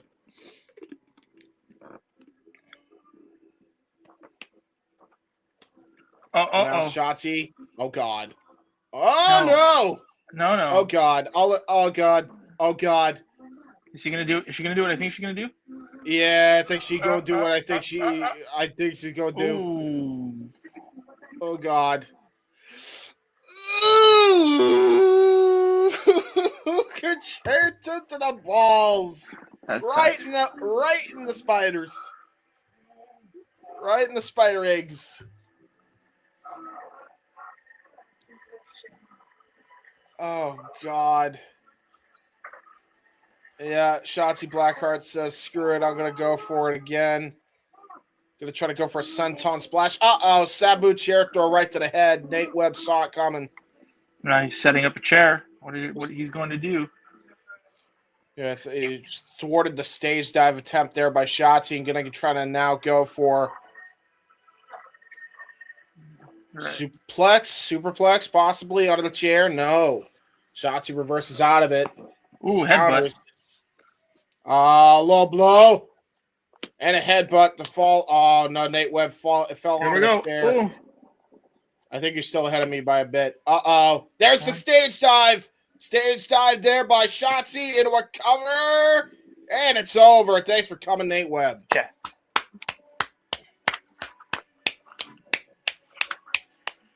Very good. Very good. All right. That was a decent match. There you go. Nice one now. Does he know that it's her? Yes. Oh. Sorry. I thought you were talking to me. No. As I'm watching this with you, I am watching Bridgerton. I see. Vastly different. I see. Yes. But this match was a good match. I enjoyed it. Shotzi showed out. And again, think about it this way. Shotzi, after, they were in, she was in Chicago last night. So she had to go from Chicago to Ohio. So, yeah. Oh, yeah.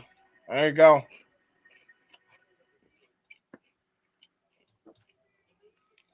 Not too bad. Not too bad. What do we got? Something's going on?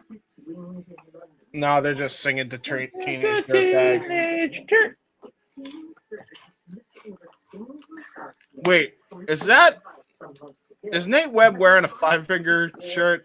Because I recognize the skull. I don't know. Probably. Just fucking great. Oh, shit. Shotzi gave Nate Webb the helmet. The devil horns helmet. Shout out to the 106 of you watching, by the way. Holy shit. Shout out. Love you guys. Yeah, really. Nutty. But you love to see it. For the 106 of you, I'd be remiss if I didn't say it. Come hang out with us tonight. It's gonna be fun. We're gonna learn all about, we're gonna learn about some spells, some witchcraft, some wizardry. Yeah, sure. We're gonna learn about how to ride broomsticks. It's gonna be very interesting. We're gonna go to Hogwarts tonight, ladies and gentlemen. We're gonna go to Hogwarts. We're going to Hogwarts. We are going to Hogwarts tonight. Beer for Nate Webb and Shotzi. I like beer. What?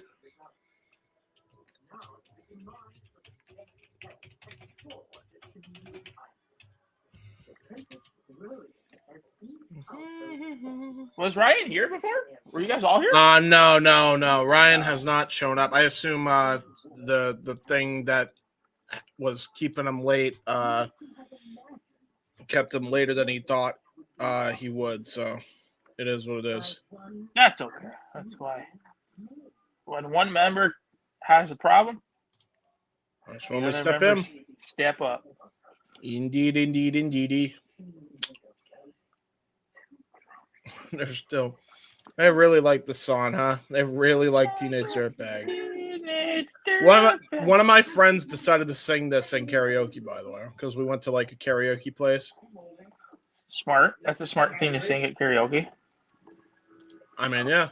It doesn't require many vocals.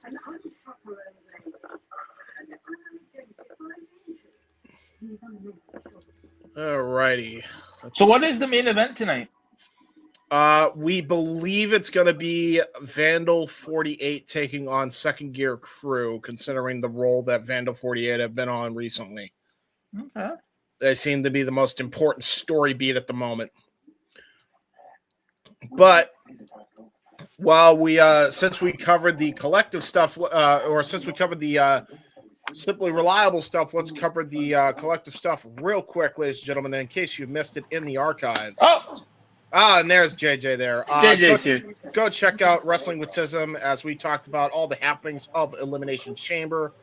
And we also talked about Pokemon on that one. We talked about New Japan New Beginning as well, as we had Ash on there for that one, as well as Soto. Go check it out. It was a good show. Draft Day 2 on the Wrestle Collective Weekly, which was a very fun show between all the people that drafted originally. And last but certainly not least, Queens Road tomorrow night, 7 o'clock p.m. EST, with Tay, with Soto, with Carlos, with Dev. Go check that out. Coming up here on the Wrestle Collective schedule well. And welcome back, my friend. Sincerest apologies for that. My landlady got locked out. Oh, no. So I had to dash out there to let her in. And then when I let her in, she talked to me for a little bit. Yeah, fair. You're fine. You know, nothing bad on my end, but she just needed to give me some information. So. Well, you didn't miss. You only missed Shotzi and Nate Webb. And Gringo and Marcus, because Gringo was only making his entrance when I came out. Are you fair? Oh, wait a minute.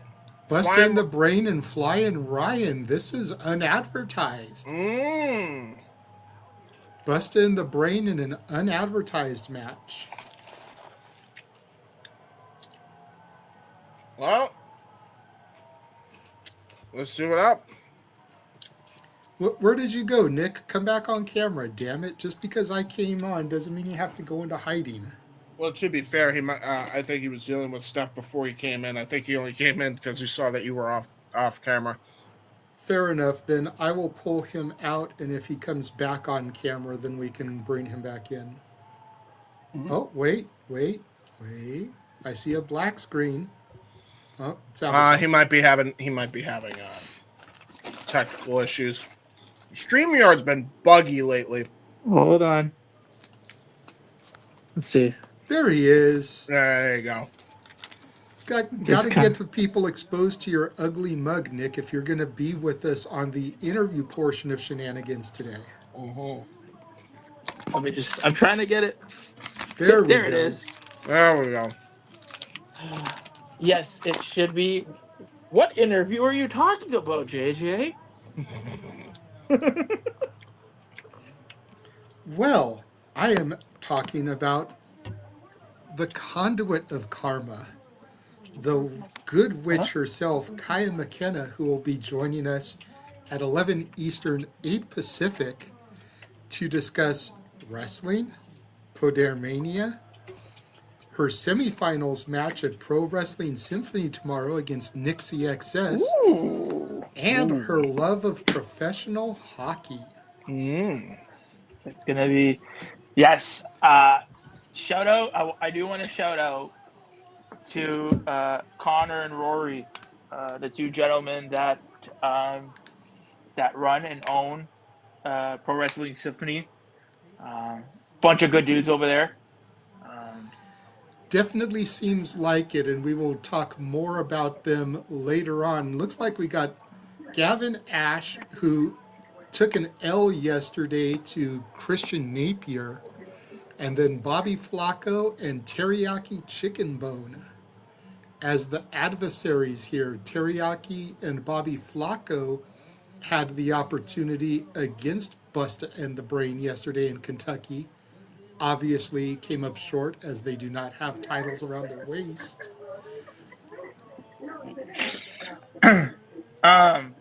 Ironic that the entire adversary team, oh no, never mind, because Gavin Ash, but 3 of these 6 men liked and retweeted our posts yesterday. That being Teriyaki, Bobby Flacco, and Flying Ryan O'Neal. So shout out to all 3 of them for the love that they showed the Simply Reliable Studios. Dude, it seems like everybody.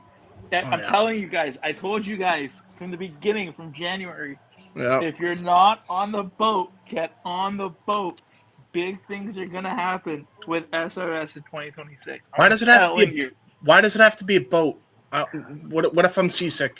This is an interesting note here from our boy Reed in the chat. Wonder when they're finally going to have people know that Ryan and Jordan are brothers.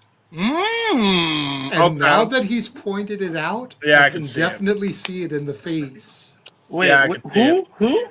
Flying Ryan O'Neal. Wait a damn minute. Hold on. Another trio? Another trio. Wait Junie a damn Underwood, minute. Facade, and Logan Cavazos. Facade, another Juggalo Championship Wrestling talent. What do we got over here? Junie Underwood. Facade. And Facade. And Logan something rather. That is Facade Logan right there Cavazos. with the championship. Logan Cavazos, I got him. I will.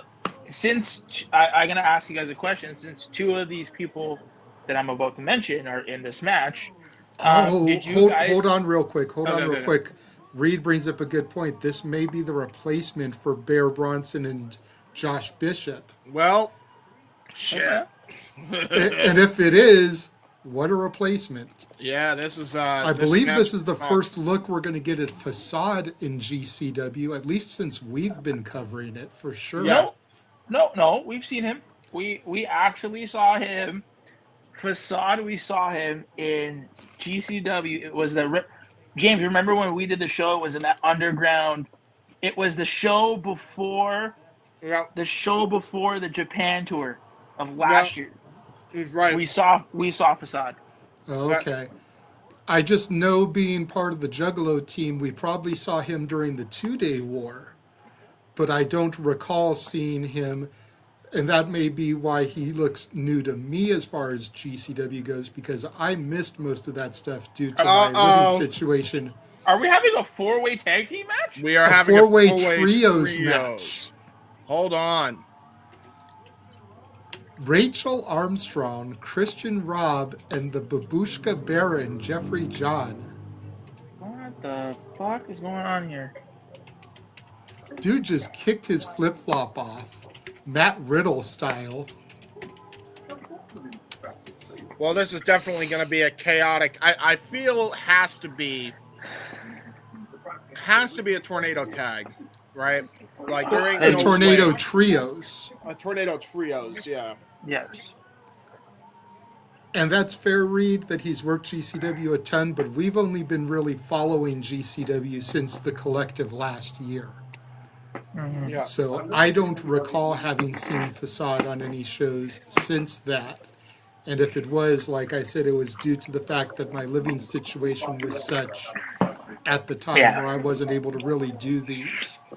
So I missed more shows that I would like to have missed, unfortunately. This is why we said 2026. The year. Facade has been with GCW since 2017. Good to know. Thank you for the knowledge, Reed. Thank you. Like I said yesterday, I appreciate you giving us the knowledge that we may or may not be aware of. But before all that, Nick, you were going to say something or ask something when I got us sidetracked because of the people that shared love and reposted for us. So go ahead. Oh my God, we're gonna have another team. Now that Jordan Oliver said, "Don't worry, yeah, we're seriously, gonna have like, how can you fit any more? This is a goddamn rave party at this point." So, talking about the guy who picked up the mic and his tag team partner, they were recently on the New Japan New Beginning show. Yes, they were. They got their. Did you guys watch that match? And I did not. I do not have New Japan. It was very good. Okay. It was a very good match. The whole card was great, top to bottom. Like, I highly encourage, go watch it. And it seems like they're going to be doing more with New Japan. So, I hope brain so. in 2026. I'm fine with it. Hopefully, we see them in the World Tag League. Hopefully, we see Gates of Agony, who have also been making a splash there recently, too, in the World Tag League. I would love to see that. Bell rings were underway. And So it looks like it's Ryan O'Neal, Teriyaki, Junie Underwood, and what's the other guy's name? Christian Robb. He's the one that Christian kicked off Robb. his His flip-flops. Yeah, flip-flops. Oh, no. I just couldn't remember his name. Oh, no. Everybody's going to do it. Everybody's going to do it. Who's going to bite first? Oh! Oh, no! Everybody got their nose flicked. Junie Underwood, how could you? Christian Robb tried to get a pump kick in. Nice Trouble in Paradise reversal. Tried to go for an enziguri to Teriyaki. We're at a throwaway stalemate. You don't see that every day. What just happened? Reed saying he has too many friends in this match, and that's fair, bro. Yeah, you ain't wrong. Now Rachel Armstrong in the ring for that team. We got Alec Price in the ring for that team. We, I believe, we have Cavazos in the ring for one of the teams, and then we have Facades in there. Yeah. Yeah, it's Oliver, it's Gavin Ash, it's Rachel Armstrong, and it's Facade. Oh, Gavin Ash, sorry. There's a lot of bodies here. Gavin Ash in the ring here. We literally have 12 people in this match. Brother. Just you could have just done a traditional elimination tag. Yeah, this is a lot. Oh no. Quadruple test of strength. This is Brett pulling a WrestleMania and trying to get everybody on the card. Oh, 100%. Nice arm drag there by Rachel Armstrong and Gavin Ash. Another one to by Jordan Oliver onto Facade. Nice head scissors. Ooh, cartwheel. Like Brett, less is more, buddy. Less is more with this stuff. I don't know. I disagree. Usually when it comes to the tag teams and people like the ones we have in this match, it doesn't matter how many are in it. It just fucking slaps. Nice double arm drag there by Facade, Juggalo champion in this matchup here. Tried to go for a double spot kick to both Gavin Ash and Jordan Oliver. They both got caught off guard there. That's fair, Reed. All these people are probably going to be in the clusterfuck battle royal. That's also valid, yeah. Which I'm still debating whether or not we're going to go to that show. That's in we're Vegas going too? Yeah. That is the Saturday night festivities, I believe. Now tagging post WrestleMania. Alec Price, Logan Cavazos, Bobby Flacco, and Jeffrey Johns.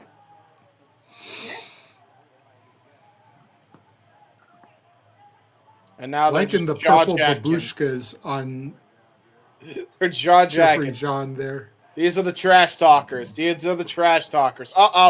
Cavazos showing that he has the cojones with a tope con hilo from the very top rope. Steve Reich. Cavazos now. Irish whip to Bobby Flacco. Nice cross body there by Flacco.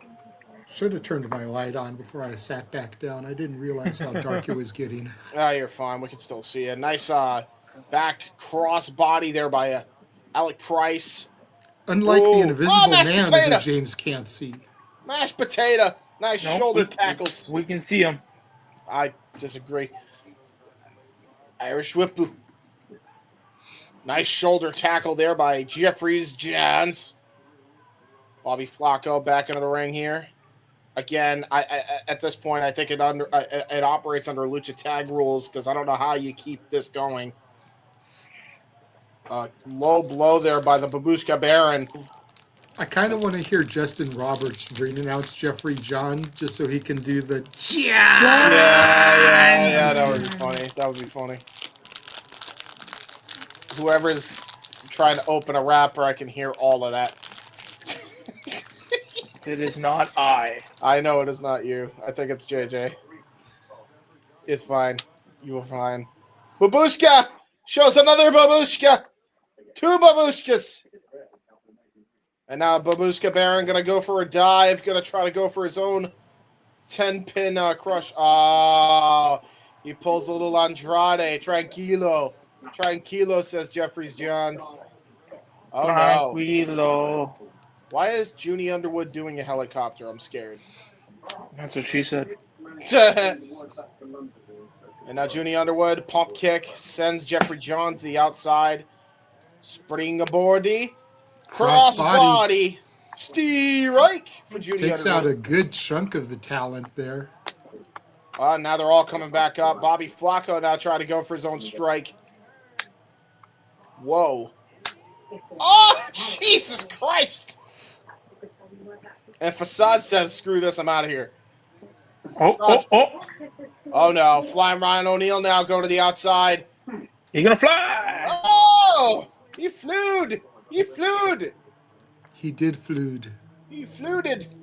He did the flu. He did the flew. Reed says he's skipping Mania. Hasn't decided what he's doing yet. Yeah, well, most people are smart enough to skip Mania, unfortunately. Budget will not allow it for most If people. I'm being honest, we're skipping Mania too. We'll just probably be doing the watch along from the Airbnb. Yeah, nice double tope con hello there by, I think that was Logan Cavazzo and Gavin Ash. And now We're basically back going in the to ring. Vegas and doing everything but Mania. Uh-oh. Facade going to pull a page out of the Sabu playbook. Going to go air Sabu. Springboard. Triple jump senton. Wow. Got all that. Everybody trying to do their best impersonation of a bowling ball game or bowling. Yeah, it's just bowling. The bowling game. The bowling game. The best is elf bowling. Both YDNP members now going to come back into the ring here. Facade and Gavin or Junie Underwood trying to come in there. AEW superstars. Yep. Double lariat catches them off though, and now it looks like we're going to get a double taker dive maybe from YDNP. I think so. Crowd cheering them on, bouncing off the ropes. Woo! Oh, wow. Double tope con hello. From the Simply Reliable Studios Tag Team of the Year for 2025. That's valid. AEW superstars. Before they were AEW superstars, damn it. We spotted them and saw their talent before Tony Khan. That's God damn it, Tony. There's Christian Rob coming in to break up that pin attempt there from YDNP. We saw them first. Damn right. Back elbow strike there by Oliver. Back elbow strike by Price on the Bobby Flacco. Double chop there by Jordan Oliver. Do-si-do Irish whip reversal there, though, by Bobby Flacco, but gets caught with an ass kick there by Jordan Oliver. Flying Ryan O'Neal now. Going to go for a nice elevated drop kick. Give the assist to YDNP. Buster in the brain. Buster, if they're the Buster in the brain, would that make Flying Ryan the Bird? Nice springboard drop kick there by Teriyaki. See what you tried to do there, James. See? Buster, the brain, and the bird. A great funny you tried. A great funny I did do. Nice. Damn, that was a sick kick there by Gavin Ash on Logan Cavazzo's. Oh, James nice did a nice funny. Kick. Super kick by Jeffries Johns. Junie Underwood back in now. Going to try to come back into it. Nice. That was a house call, but he was standing on his feet when he got caught. Now Facade into an Insigiri springboard. Christian Rob now into the ring here. Bounces Junie Underwood on the ropes. Nice flash knee strike right to the jaw. Shades of Matt Riddle. Nice high kick. Facade got caught. I hate to interrupt the action here for a second, but we got a like by Gringo Loco. We love. There you go, Gringo. There you go, buddy. It was a great match. Ooh. Shout out to the base god. Jeffrey John now looking like he's going to try to go for his diving cutter. Got all of it. Right on the Facade. Christian Rob now going to the top rope. Nice swanton bomb. Brilliantly done there by Christian Rob, but Jordan Oliver able to get the breakup there, which is smart, honestly, on the part of the current tag team champions, or one half of the tag team champions. The current GCW tag team champions, right? Yep. Christian Rob now on the apron with Oliver. I don't know what they're thinking of doing here. Rob going for liver shots. Everybody, oh my God, look at how many people are fighting on the apron. You got Logan Cavazos fighting with Alec Price on one side. You got Jeffrey John and Bobby Flacco on the other side. You got Junie Underwood and Teriyaki. Yep. And Jordan Oliver and Christian Robb got wiped out. Now a Death Valley driver by Jeffrey John on the Bobby Flacco on the apron. Logan Cavazos with a pile driver on Alec Price on the other side of the apron. And a Canadian Destroyer on the Teriyaki by Junie Underwood. Damn.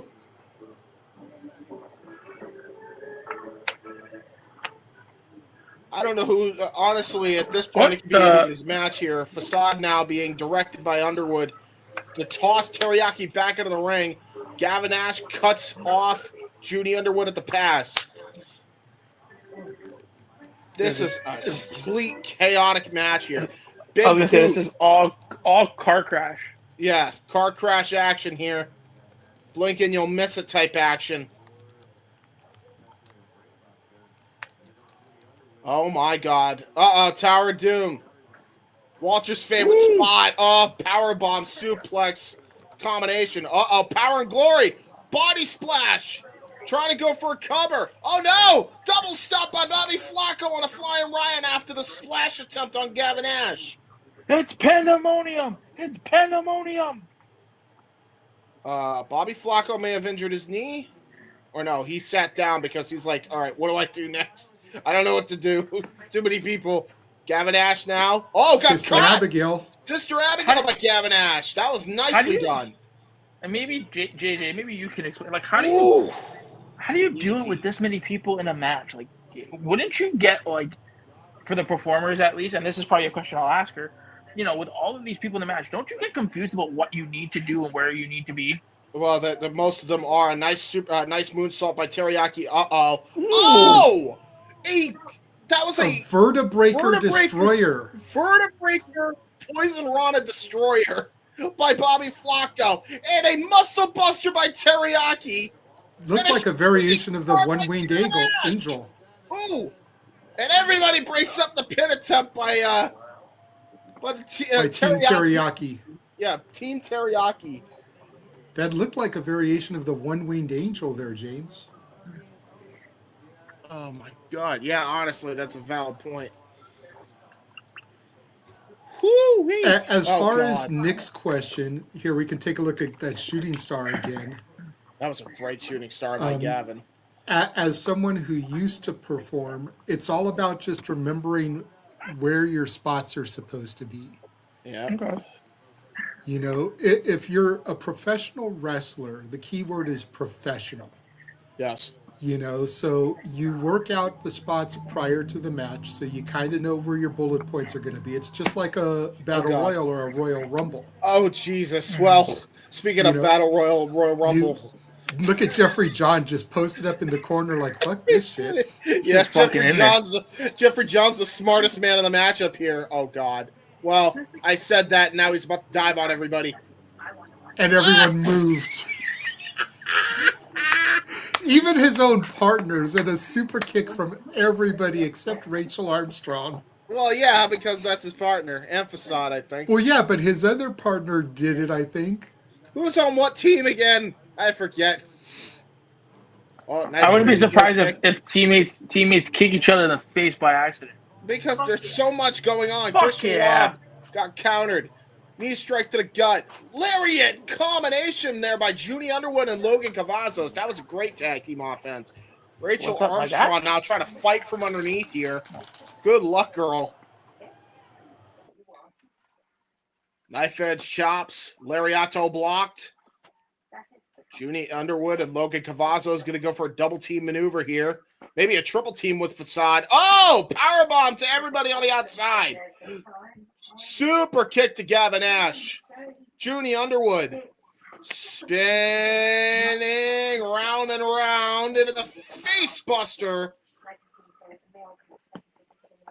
Gonna try to go for a cover, and Ryan O'Neal breaks it up at the last second for Team YDNP, for Team Busta, the Brand and the Bird.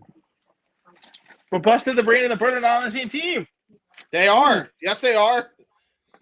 Are they? Yes. I'm so confused. Nice house call there by Facade on the top rope. Oh, God. Doomsday Device. Doomsday Device attempt here. What the hell? Oh! Van Daminator kick off of the shoulders of Judy Underwood by Facade. That was impressive as hell. And only gets a 2 count. Flying says, hell nah. Wow. Wonderfully done. In spite of the chaos, these men and women are showing out here. Or these men and women.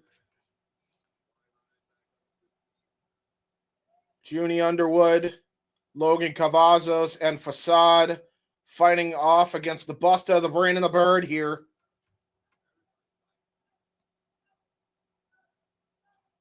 Brutal. It's a bird. It's a plane. It's O'Neal. It's O'Neal. Oh, looks like they're trying to go for it. Oh, triple super kick to Team Facade. Uh-oh. German suplex to everybody here by Team Jeffrey John. I can see it. And now Team Teriyaki back into the ring here. Gavin Ash. Oh, triple cutter to everybody. Jesus Christ. Everybody's just hitting spots. Oh, my God. And now Bobby Flacco looking to set up for a monkey flip into a roll through. Nice springboard face buster into a combination flatliner there by Flacco and Teriyaki. Flying around, coming back in here now, trying to fight off Team Teriyaki. Nice trouble in paradise to Gavin Ash. Teriyaki gets caught with a hip attack. Nice bulldog lariat combination. Teriyaki. Taking a page out of Nick Jackson's playbook there. Lariat attempt thwarted there by Rachel Armstrong. Uh-oh, there's the combination offense. Yeah, Rachel just got crushed by YDNP, the tag team experts here. Gavin Ash back in the ring now. YDNP B just absolutely brutalizing Gavin Ash. Oh, what a drop kick by Jordan Oliver. Gavin Ash may have been knocked out here. And now, flying Ryan O'Neal, doing what he does best, and that's food. Logan Cavazos trying to springboard and caught with a double super kick. Jesus Christ. Jordan Oliver and Alec Price picking up Logan Cavazos. Oh, God, triple Doomsday Device. Into the Canadian Destroyer! What the hell? Into a cover, and it's over. Give the win to the Buster, the Brain, and the Bird. Woohoo! YDMPB. Jesus fucking Christ, that was a lot to take in. I'm shocked I kept up. You did better than me, buddy.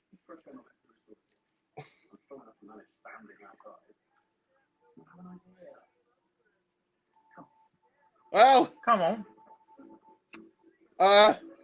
Yeah.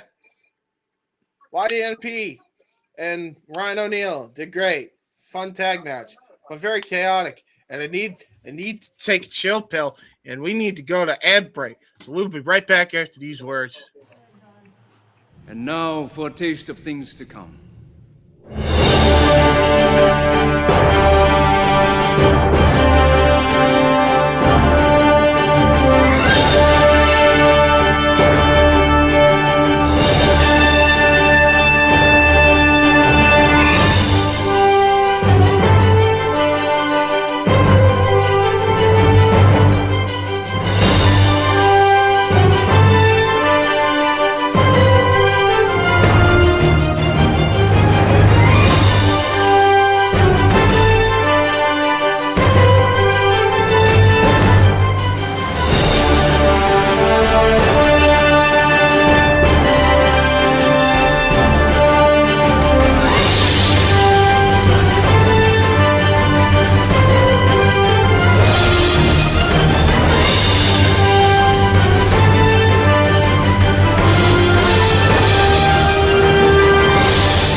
Oh, the wrestling.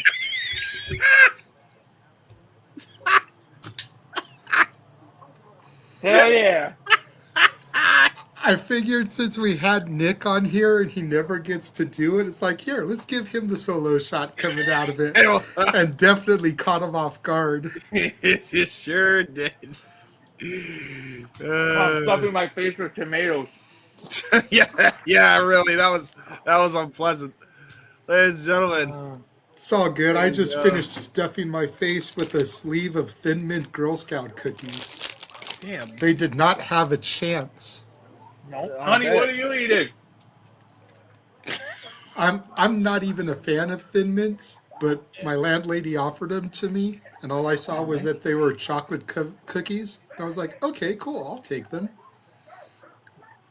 Honey's eating a I'm box. not gonna turn Celebration down cookies. free cookies, you know. So. How are you? Yeah, you can't turn down free Can't cookies. do that. Could you? It's rude. I'm taking a look back at Holy Smokes from the Nile Theater in Phoenix, Arizona. Effie versus the one called Manders. Allie Catch in the ring now. Luis Thez Press unloading on Effie, who threw the towel in on her title opportunity the night prior when Allie challenged Atticus Cogar at the Coldest Winter 4 in Los Angeles, which I was there for. So Effie turned heel? He still hasn't officially turned heel. Okay. It's one of those things with Effie, and the best way I can explain it is the villain who feels that everything he's doing is for the right reasons. That's the best kind of heel. It really is. Because if you think about it, Anakin Skywalker became Darth Vader because he wanted to prevent Padme from dying in childbirth. He turned to the dark side for the right reasons. Like he was trying to save the love of his life. Thanos wanted the Earth to survive. So by doing so, he wiped out half the population. That way there was more than enough resources for people to survive. Here's Josh Bishop, so we'll see who his opponent is, since Bear was supposedly The unable opponent, to show up. But yes. Hey, Indeed, you know indeed. what? So Effie threw in the towel because Atticus was targeting his best friend, his bussy sister's knee. She had just come back from leg surgery and knee surgery, you know, out almost a year because of that. He's out there trying to save his best friend. So in his mind, he's doing the right thing, but at the same time, he cost her a title opportunity. He cost her the ability to dethrone Atticus. You know, so he hasn't officially snapped and gone full-blown heel yet, and I'm curious to see what happens when he does. Wow. I wonder if he's going to tread this line until Big Gay Brunch and make the turn there, or make the turn after Big Gay Brunch. We'll have to see. That's his show, right? To quote a great movie, you either die a hero. Sam Holloway. Oh, okay, we got a big hoss. Another WWE ID prospect taking the place of Bear. Okay. Sam Holloway can be seen on Evolve. I believe he's still contracted. It's been a minute since I watched Evolve, but... Yes. Oh, shit. Shout out to Frankie, who's now in the chat. Shout out Frankie. From the GCW World Pod. Got Frankie and Reed in the chat now. There you go. Both regular contributors and commenters in the chat room for the GCW World Podcast, which let's go ahead and take this opportunity to shout out my boy John and B. Every Tuesday, 10 Eastern, 7 Pacific, the official weekly podcast for Game Changer Wrestling.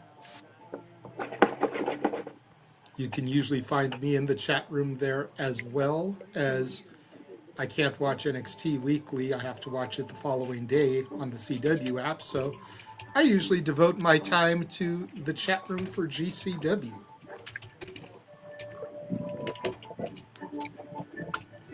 It's at SR Studios 2024, Reed. Go ahead and throw that up one more time, James. Where is it? Yep, I got you. Bam, there. Up. Boom. That's the Twitter leak there, Reed. SR Studios 2024.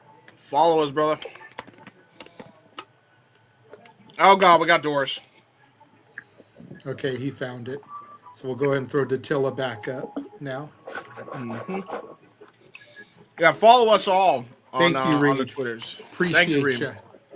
And also, while you're doing that, Reed, you can also follow our partners as well in the partnership. Go check out WC Worldwide, which we are streaming on the XF right now. You probably came from there, but fair enough. And there's Frankie. Oh yeah, we got to actually highlight this. Reed says hi. Reed says hi, Frankie. Ooh. And Frankie says hello back. Yes, indeed. There you go. Oh God! Holy Jesus. dive! Oh You my wanted God! to talk about a taker dive. Sam Holloway with one right there. Yeah, you did. That's Hell a of a big taker man. dive. God, Frankie and Reed giving each other shit in the chat. Gotta love it. There you go. As we have These two just going back and forth. yeah, I love it now. They're building their own feud. You got KJ Right? and Emil having their feud. Now we got a feud going on in our own chat. Hell of a forearm shiver. Oh my God. What the hell? And now a crossbody plancha there by Joshua Bishop. These two men are flying. They're doing the flood. These boys are just The big intense men flying. icon, Joshua Bishop. Mm-hmm. Uh-oh. Telling you, Bishop bears a resemblance to Sid to me. Yeah, he does. Oh, 100% he does. But he's a better wrestler. Oh, way better. I like Sid, by And the way. that's no. I was going to say that's no disrespect to Sid, but Bishop's just a better worker. A little bit more agile than Sid. Oh, the fan is giving a title. The fan is trying to give a title to Oh, Jesus. Joshua Bishop to one of the guys. He uses a weapon. Okay. Frankie in here. News from around the industry. WLW DWC canceled 3 matches in. What? The Death Who? Wish Cup was canceled 3 matches in because the building held them up for another $1,800 rent. Huh. Ooh, Cops that called, sucks. building cleared out. That sucks. Thank you, Frankie, for that breaking news. And then he agrees that Bishop is 100% Sid. Oh, the kid got used as a weapon by Joshua Bishop into Sam Holloway. Yay! Got used to drop kick a man. Good on the kid. Good on the kid. So we got her shit in. Let's go. Yeah, I've never heard of WLW DWC either. Yeah, we definitely are trying to expand our horizons with a bunch of other companies. Yeah. Oh, what the hell is Sam Holloway thinking of doing here? Oh! Ooh. Springboard elbow drop from the apron position. Only gets a 2 count. Okay, I'm digging this. I'm digging this. And now Sam Holloway talking trash to the kid. Speaking of other promotions, also want to give again another shout out to Pro Wrestling Symphony. I watched that video that you sent me, JJ. It was actually really Yes. nice, really great video. It was a really good video. I watched the entire thing. It's almost an hour long. 4 matches of Kaya McKenna, 2 tag matches, and 2 singles matches. Hell of an Olympic slam there by Joshua Bishop onto Sam Holloway. Sorry, I know we're calling the action. Let's call the action. action. Yes. Let's call the action. because I think we're about to pick things up. I think a boss man slam attempt there. Ooh. A high kick was attempted by Sam Holloway. Hits a big boot instead on Joshua Bishop. Okay, yeah, these men are trying to hooping. show out here. They are hooping. Well, Sam Holloway, I believe, has done a couple of GCW shows in the past, probably trying to earn a more regular spot on the roster here, along with that of Jack Cartwheel and Marcus Mathers, Yeah. who are also ID talents who get pretty regular bookings. Mm-hmm. Sam Holloway, I don't think we've seen since the Collective last year. Yeah. Nice back shot right there with the chair there by Sam Holloway. That would suck to take a chair shot. Yeah, especially from a dude that size. I mean, we were talking about hooping earlier, but I think these guys could have legitimately been on the basketball team. They're fucking that huge. For real. And they've got the athleticism to boot. Yeah. Would make some great centers. Ooh. Ooh, was going to try to go for a slingshot shoulder tackle. Got caught by Joshua Bishop. Into a Fallaway slam. Wow. Last Very call nice. for alcohol, as Scott Hall used to call it. Indeed. Or a sack of shit, one of the two. Also, And named knowing by Scott's Scott Hall. demons makes sense. Yeah, a little bit. Knife edge chop here by Joshua Bishop. Ooh, back elbow strike. Oh, God. Chair into the head. Sabu throw right into the head of Bishop. And now a Uranagi. Oh, that was a big old Uranagi slam there by Sam Holloway. Getting a 2 count only. Like Joshua the spin Bishop. there with the Uranagi. I always like that. It's better than the straight up and down. When you can get that rotation, it just adds more force to the impact. It makes it look so much more devastating, too. Well, that and you've got the gravity from the revelation there instead of just straight up and down. Sam Holloway now looking to go for a choke slam. Gets the hand around the throat of Joshua Bishop. I like that analogy, Frankie. Nash and Sid in another life right Honestly, yeah. A little outsiders. Black hole slam. Couple of revelations there by Bishop. Yeah, really. Big cover. Only a 2 count. That was just a quick cover to follow up on that by Joshua Bishop. You can't hate that. No, you have with that move, you have to get that quick cover in. Yeah, exactly. Now we got a seated chair opened up here by Joshua Bishop. I don't know what's going through this psychopath's mind.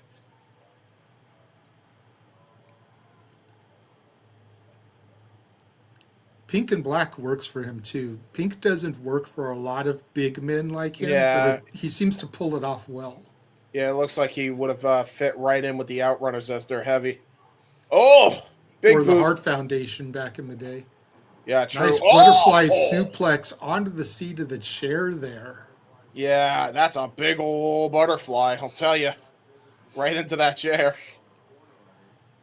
Goes for a cover. Lateral press. Brilliant cover there by Sam Holloway. Damn near got the win at 2.9. And literally the only thing that saved Joshua Bishop was just the will to kick out. Because that was a picture-perfect cover by Holloway. Getting the chair set up here in the center of the ring, damn near the center of the ring. Uh-oh. Possibly looking for a door bridge. Oh, yeah. He's looking for the door bridge. On the other side. Damn it, James, you fucking idiot. I gotta hit it once. Come on. God damn it, James. No. My gimmick. Oh, door to the head of Sam Holloway by Joshua Bishop. Let the bodies hit the door. Let the bodies hit the door. That's a good one, too. New gimmick.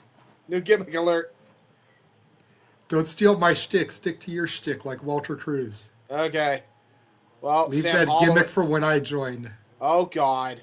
Sam Holloway was about to try to crush him in between the doors. And, A door bridge sandwich? A door bridge sandwiches? I got sandwiches in the refrigerator. Sandwiches. Refrigerator. Why don't you wear your Udi? What the hell are you two big fuckers trying to do with that door? Don't not. Yeah. See, what are you thinking? Like you're gonna break that damn thing. Well, it's already broken. Yeah. That was not ever It gonna broke work. under his weight. Oh, Huge avalanche superplex. superplex through the door bridge. I think Bishop wanted to stand on that door to Yeah. do the superplex. I think he was. But it was smart buckling not to under do his that. weight. Yeah. You can see it there. Yeah, it was. And now I'm going to set that door he tried to stand on in the corner instead. Going to try to go for, it looks like, possibility of a razor's edge attempt. Oh, my God. Yeah, he's got it. He's got it cinched in. And sends him into the door. Border Rolls him toss over. style. Cover There's two, two, there's three. For two big men, they fucking let it They out there. fucking hooped. Can you Hey, I'm unplug telling you, it? dude, Sam Holloway is someone that needs to be watched. Yeah. Like, I know, Just 'cause Nick, it's that you hot. have Wednesday night plans with the company across the street, but you might want to consider checking Evolve out on Tubi on occasion just to see some more of Sam Holloway. They're both big dudes. Definitely would check them out more. Yep. Very good. I Very can't good do it this matchup. Wednesday. Fair enough. This Wednesday is we got next week. You got your event next week. So I do. That's the one thing I'm asking for anything. I am praying to the Tony Khan that Busta and the Brain can be on the 0 hour, the tailgate brawl, whatever they're calling it this show, you got so Van that I before can you? see Busta and the Brain at the Staples Center in Los Angeles, considering how full circle we've gone with these guys. Would be nice. Again, James and I called Jordan Oliver's return and the formation of YDNP. So to be able to see them, even on a 0 hour, Would be for an sick. AEW pay-per-view, after seeing them on GCW shows, both on television and live and in person, would be fucking phenomenal. So I'm hoping Tony will book them. I That know. would be really sick. I think they've been getting used more so in Ring of Honor, which is fine, especially with the studio setup. Ring of Honor looks like it's going to be their NXT now, which is good. I'm not knocking it. No. And I'm only using the analogy to draw comparison, not to try to get people on either side to come at me. But I feel like that's where they belong right now. But I would love to see them on the 0 hour. And for all of you guys that thought that AJ Styles was coming, you get another AJ instead. And he's bringing the boom! The boom! And some Five Choco big Chunk cookies. booms! Hold on. Boom! Boom!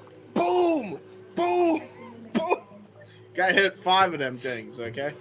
You can do it right. I don't know, Reed. That's a good question.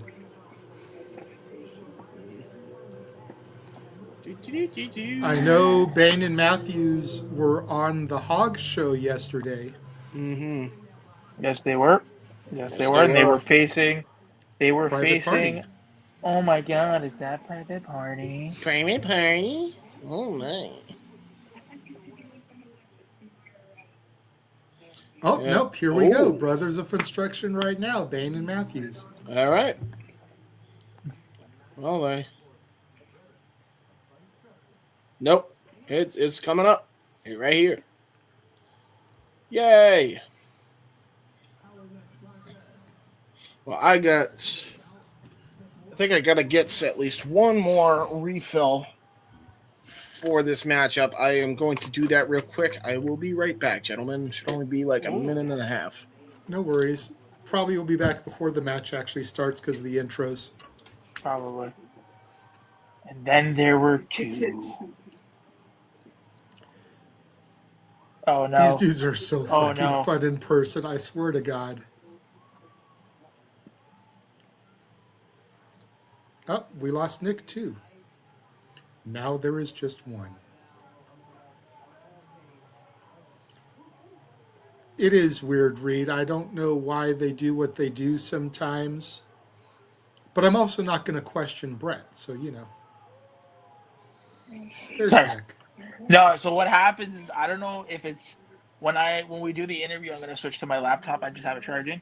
But when I'm on my phone, if anybody comes in or comes out, I don't know, the audio gets fucked up and I can't hear you guys. So that's why I have to like back in and out. Got you. What Yeah, the these fuck? guys are so much fun in person, like for real. Who the fuck? Oh, is this the brothers of Funstruction? The people you all keep talking Yabo about? and Ruffo. Okay, I don't think I've ever seen. Okay, this is gonna be interesting. Okay. Juggalo Championship Wrestling Tag Team. Lost the titles to Busta and the Brain, got them back in a Riddle Box match along with the GCW tag titles before losing the GCW belts back to Busta and the Brain. Fucking clown shoes. How do you wrestle in that shit? They do, Well, they have and clown like I shoes. said, they are so much fun. Like, okay, the Riddle Box match notwithstanding, because I admit it was a bit of a shit show. Everything else I have ever seen the Brothers of Funstruction do has been solid and entertaining. Yeah. And they are just cool dudes too, because I talked to them at Coldest Winter. Bought their shirt, talked to them, got a photo with them. They're so humble. Oh, I bet. Like, it's not even funny how humble they are, because like ICP have a reputation of being arrogant. The brothers are the complete opposite of that. Like, I was talking to Yabo. Yabo is the one with no sleeves. Yeah. Okay. I was talking to Yabo and I was like, dude, I discovered you guys during the 2-day war, became big fans of you guys, have been starting to watch JCW as a result. It's like you guys have got a solid act. It's very entertaining. Like everything I just said, I was saying to him, and he was like, dude, I appreciate that. Thank you. Yeah. And then he tapped Ruffo, the one taking his jacket off now. You know, got a picture with the two of them. Nice. Said they're just chill dudes. They are the exact opposite of anything you've ever heard about Violent J and Shaggy 2 Dope. At least back in the day. I don't know if maybe they've changed their ways here in recent years. But back in the late 90s, early 2000s, they definitely had that reputation of being arrogant pricks. Yeah, listen. There's people who are arrogant. It is what it is. Bell rings are underway. Match up here between the brothers. Tag right away for Ruffo. Yabo, they're still playing with his balloon. Huh?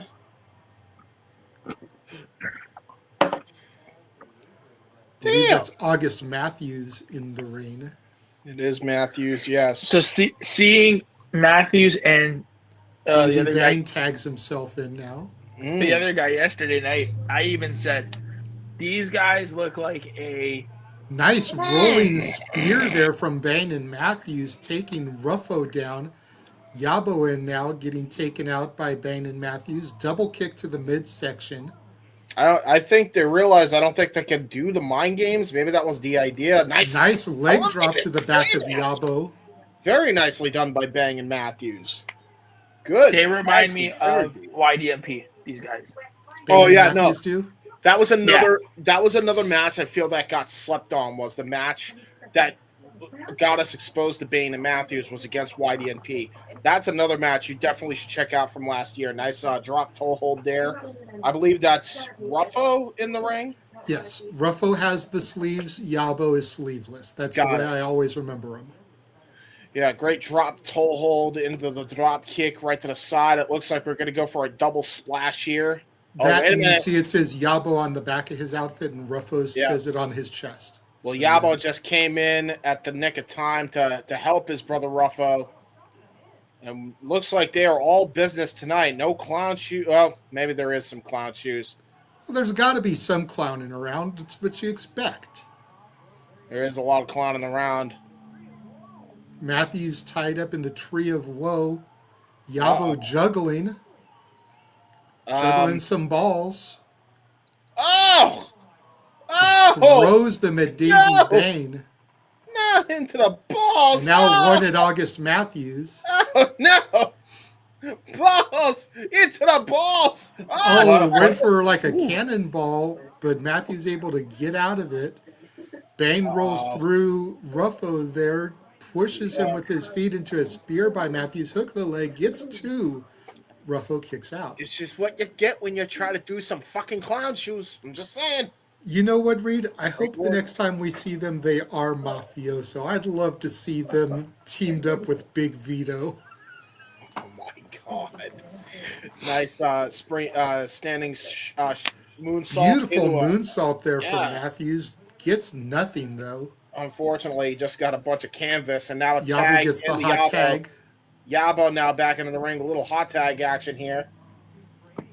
Yabo's shaking it off as he goes toe-to-toe with Davey Bain. I apologize for taking the lead here on these guys, James. Let me give it back to you. I'm supposed to be color. Who's the lead? Well, I was about to say, I'll be the color. Look. As much as you are a fan of the Outbreak, I am a fan of the brothers. Okay, like these are my dudes for Juggalo. Let the man by the Yabo. Gonna go for a double leg drop. Little SVR 2007 action with the double leg drop. Cover 2, and I believe that's Matthews kicks out. Kicks out at 2. Kick out at the 2 count. Fellas. Ruffo hooking the leg, gets another 2 on Davey Bain. Yeah, I am going to bid you adieu. Yes. I want to do some stuff here around the house before we get that interview going. All right, real quick. Okay. Where could they find you on the Twitter? I have a thingy. Honey, I got a thingy. Y'all find me on X. You should have a thingy. I'm sure your wife sees it all the time. I was about to say, oh no, the rubber chickens are out. Say your ad. The Nick Belief 1-2. There you go. Follow. See you guys at 11. All right, bye. Oh god. That's 11 Eastern, 8 Pacific. Indeed. Oh god. Oh no, the chicken. The chicken is in the chicken back. In the crack. Chicken in the crack. And now tickling his pits with another chicken. Side rush and leg sweep by Yabo. The chicken makes a noise. Pin attempt by Ruffo. Davey Bain kicks out at 2. Damn chickens. My goddamn chickens. Elbow drop there from Ruffo, but Bain moves out of the way. Bain trying desperately to get to Matthews here. Gets the hot tag. Yeah, Matthews needs to go out of here. Nice crossbody. Maybe he can finally get that chicken out of his crack while he does this. Nice combination offense here from Davey Bang. That's August Matthews, actually. Oh, I'm sorry, August Matthews. I sorry. And now Matthews going to try to set something up here as Bang is recovering on the outside. He's going to try to go for something in the corner. And he says, "Nuh-uh." Going to try to lure the clown into a tornado DDT onto Ruffo. Yeah, Ruffo just got absolutely annihilated. But there's Yabo with the save. Yeah, brilliant timing on that save. And now using the time. Don't stop using time. Read in the chat. Honey, I got a thingy. The honey comes. That's nice, dear. I'm aware. Yes. Springboard, back elbow strike onto Mr. I believe that's Yabo. Double back elbows there from Bain and Matthews to Yabo. Or no, that's Ruffo. Or was it Yabo? What is the equivalent of hulking up for Clown Logic? They're getting silly. They're clowning around. Oh, they're clowning around. Oh, Jesus. What the hell is Bang and Matthews thinking of doing here? Oh, God, no! Confetti balloon to the dome of Matthews. Oh no! He tripped on the chicken. Drops Matthews. Ruffo setting him up here. Gonna go for the guillotine leg drop. Double stomp combo. One, One, two, two. 3. Ah. I believe, and Reed or Frankie can fact check me here, but I believe the brothers are undefeated since losing the belts back to Busta and the Brain in GCW. I could be wrong, but I believe they are undefeated since losing the belts. Yes. Well, I love these guys, though. They're so goddamn entertaining. well, good for you. Fucking clown shoes. Yeah, the goddamn clown shoes.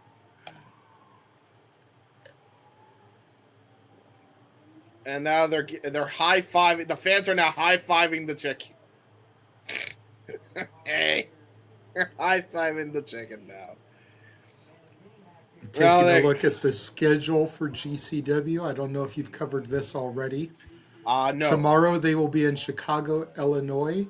March 14th and 15th back at the Showboat in Atlantic City. April 3rd has been added.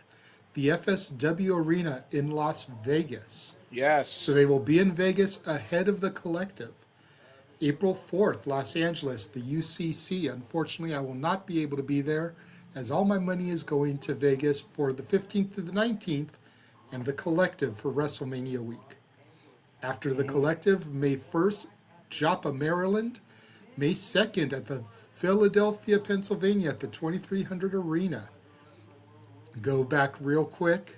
Here's a look at everything going on as part of the Collective.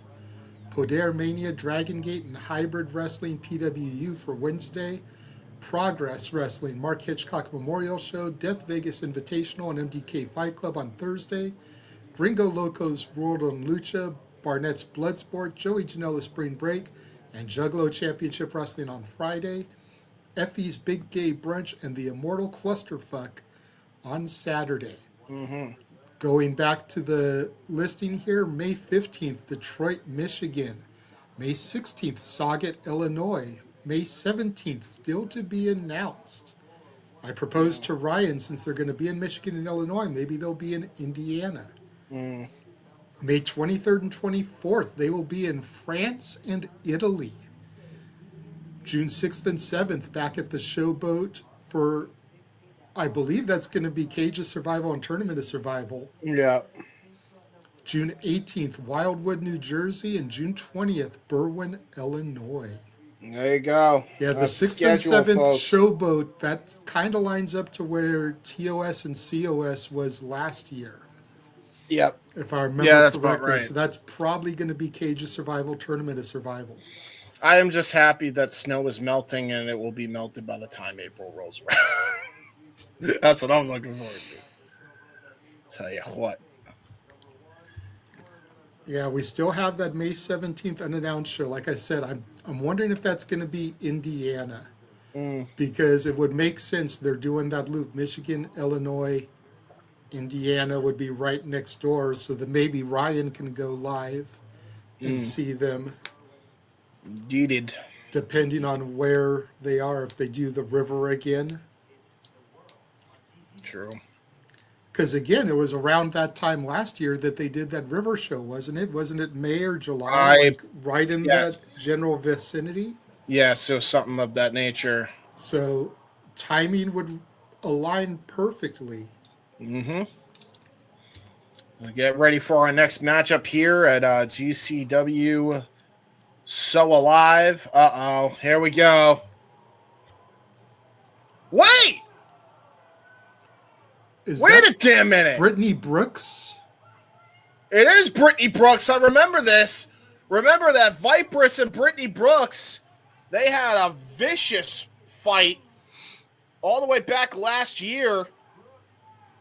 They destroyed each other. Brittany Brooks came out the losing end, and I don't think Brittany Brooks ever forgot.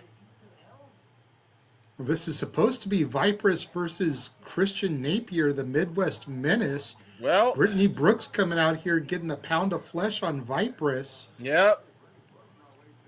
interesting here to see what's going to happen with this matchup. Is it still going to be Vipress and Napier? Is it going to get turned into a triple threat? What's going to happen here? Is Napier out and it's just going to be Vipress and Brittany one-on-one? Yeah, that's La a fair Chola point. looks to charge in on Brittany Brooks, who slides to the outside here. Well, there you go. Oh, yeah. Vipress goes for the tope suicida, but meets the steel chair from Brittany Brooks. Yeah, Brittany's getting her get back after the last match. Face first into the ring apron goes Vipress now. Oh, we got a trios is the prediction from Reed. I could see that. Forgot there's a third member in SGC.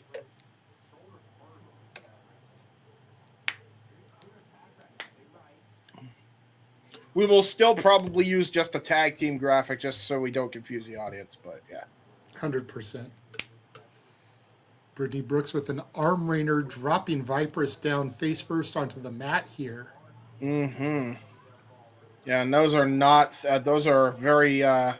Thin. Not exactly they're pretty thin mats. It's not exactly the safest place. Brittany Brooks says, "This is my shit now." Like again, this is she hit that chair because she tried to go for a suicide dive and then Vipress hit her with a freaking chair shot from hell.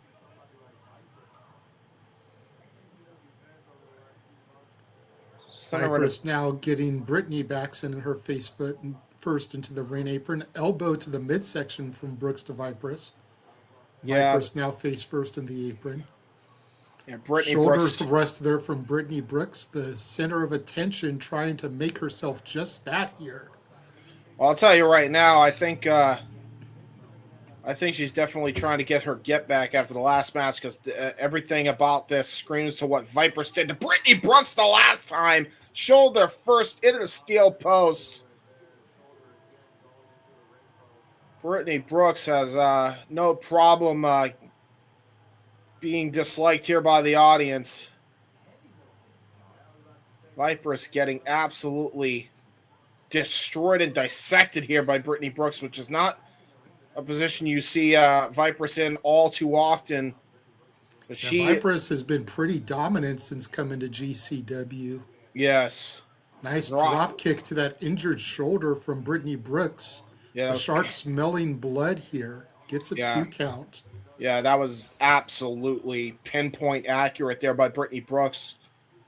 Gotta imagine what it's going to look like for WrestleMania weekend again, upcoming with the Podler Mania show, possibly a third match between these two, depending on how this one goes, as Brittany Brooks tries to go for the 3 Amigas. There's 2. Pops the hips, rolls her over. Gonna try to go for the third one. Amiga. Lil Guerrero shimmy there. Yeah, a little bit. Oh, small package by Vipress. Brilliant maneuvering there. Only a 2 count. Vicious forearm shiver, though. That's all that Vipress need to turn the tides. Rolling lariat there by Vipress. And a back elbow strike, just punching the crap out of Brittany there. Death Valley driver into the turnbuckle pads from Vipress. Damn near dropped her on the top of her head on top of that, by the way. Follows up with a Fisherman Buster. Goes for a deep cover. Only a 2 count. Brittany Brooks just got the shoulder out in time.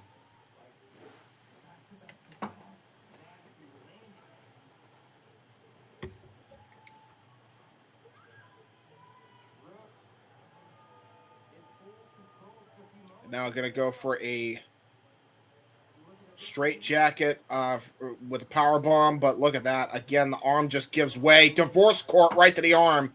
Backstabber style maneuver right to the shoulder. And now going to go for a Chaos Theory Olympic slam. Brilliantly done by Brittany Brooks again on that injured shoulder. Into a cover and a kick out with the good shoulder of Vipress.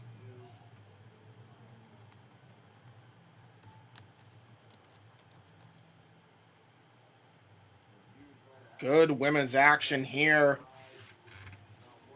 Brittany Brooks and Vipress showing out here so far. They are hooping. Oh, it's Brittany, bitch. Was about to go for, I believe, a twist of fate. Got countered by Vipress. Sunset flip into a cover. Ooh. Pops up, though, does Brittany Brooks.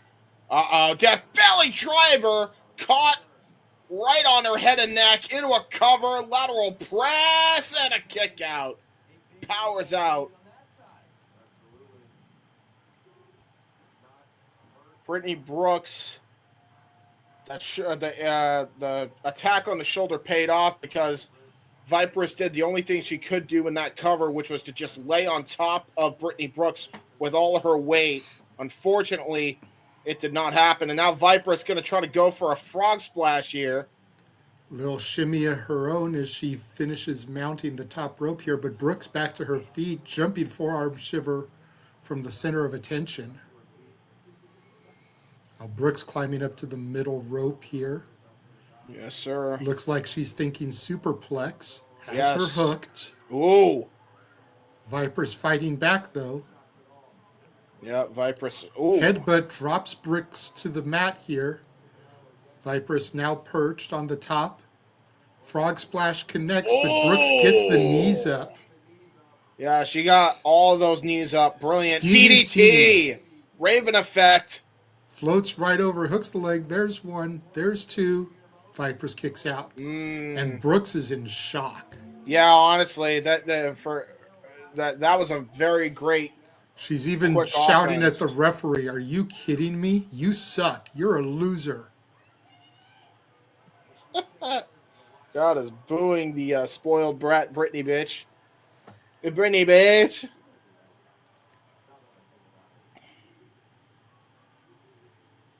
It's Brittany Brooks now. Brooks going right back after that already injured arm that she's been working this entire match. Yeah, that's not good for Vipress, I'll tell you that right now. Gonna try to go for trying to go for the Brittany bitch maneuver, whatever it is. I swear it's like a twist of fate. Got caught with a shining wizard by Vipress right into the face with the knee. Now gonna go for the straight jacket. Hands behind, into the pile driver. That has got to be it. There's one. There is two. There is three. Yeah. Count to 100. That's it. Shout out to the 150 of y'all watching us now. Yeah, really. Unbelievable. Thank y'all. I know the other guys are done with NXT, so we probably got a huge bump once NXT ended. Ah, fair. And Reed points out there's 5 members officially of the SGC. Effie, Manders, Justice, Manser, AJ, and also member 6, Kingston. Yeah, that makes sense. Effie, conspicuous by his absence on this card. Maybe it's him that's going to be the third? Unless he's booked somewhere else. Manser just walked out of TNA in support of his wife, Steph DeLander. Yes. Yeah. We'll be discussing that on Shenanigans later, so it could always be him making his return. Taking a look at some of the history here of the Vandals.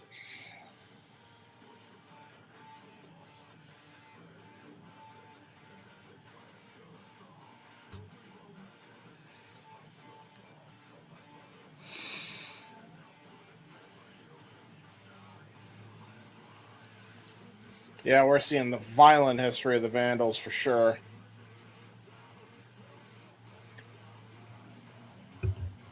Yeah, by the way, Reed and whoever from the Game Changer World podcast still watching, whoever Frankie. does your and Frankie, whoever does your video editing is great. Like, legitimately. Great video editing.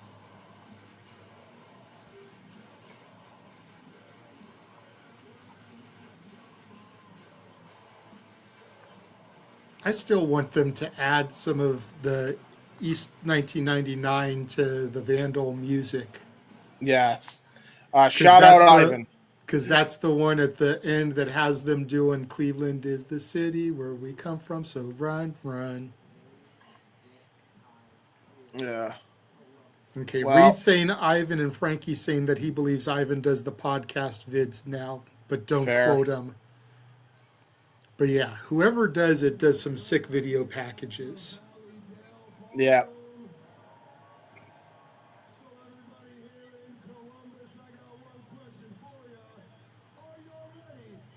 Order. Main event time. Event.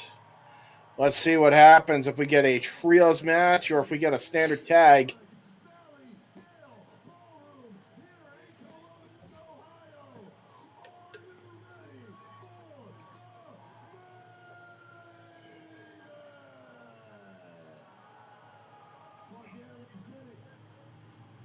All right, here we go. Second gear crew.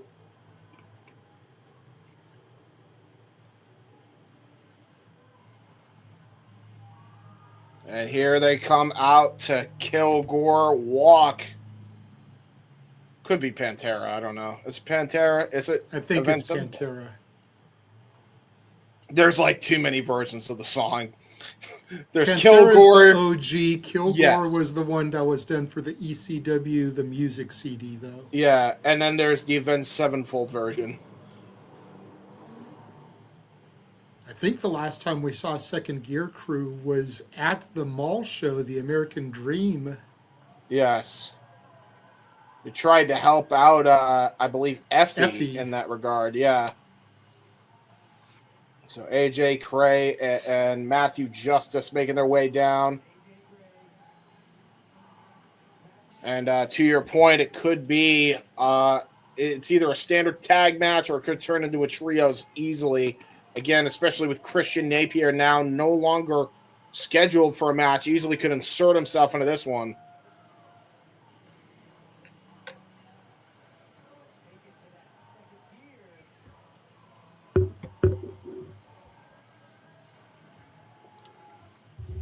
Crowd is going nuts for them. I love the camera cuts for respect. Walk. It's very good. Very good. I'm not going to lie, when we first heard the music at the American Dream show, I thought RVD was going to come out because that's his old ECW theme. Yeah. Yeah, shout out Ivan, by the way, Reed. He's great.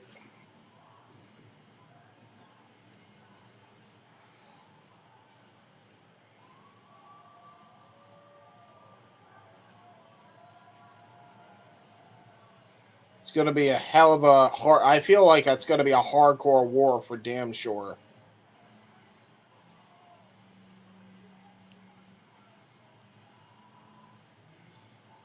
You know, I will say, you know, we mentioned that there's 6 members. There is 3 potential that it could possibly be. I think their best bet and their most likely definitely would be Mance Warner. Kingston, I would recommend, but he I don't know if he's even in the area.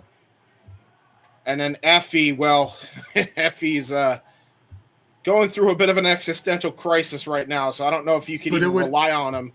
That's the thing, though, is it would add more to that story if it is Effie. Eddie is injured, apparently. Well, then there you go. Damn, he's injured again? Fuck, man. That guy can't catch a break. Here comes Vandals. The Vandals are here. The Koger brothers. Koger Hair and Koger Bald. The GCW World and Ultra Violent Champions standing tall with their gold. I'm telling you, dude, if you put the tag straps on the Vandals, it's got to be these two. That way you can have the 2-man power trip angle going. It would just make sense. And just let Napier be that smarmy motherfucker, you know, that's fly that you always are swatting at, that you just can't kill. Shout out to Kingston, man, because migraines suck. I've had way too many of them. They are debilitating. Hopefully that's not post-concussion syndrome catching up to him either, because I know that's another way you can get migraines too. And I know he's been in some wars in the past. Hell, he's been in some wars recently. Who am I kidding?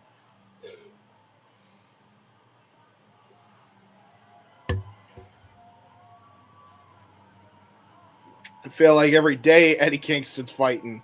And Ohio is going nuts for the Cougars. So they're in home country here. Columbus going nuts here for Vandal 48.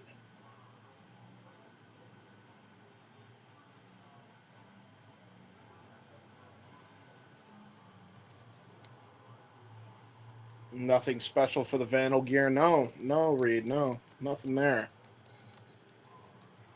Looks like it's a standard tag affair. Doesn't look like we will be getting a third member at least yet. But the bell has yet to ring. And you already know that both Koger brothers have skewers in the pockets. You gotta imagine. I don't expect this to be a clean tag match, especially with the individuals involved. I don't think Otis has skewers. His weapon of choice is that straight edge razor blade. Yeah, that's also fair. Atticus, though, has probably got skewers in his pocket. All the damn stabbies, just all of them, yeah. And then I'm sure we're gonna get the Annihilator chair shot that Otis loves to implore that he used last night to retain the title.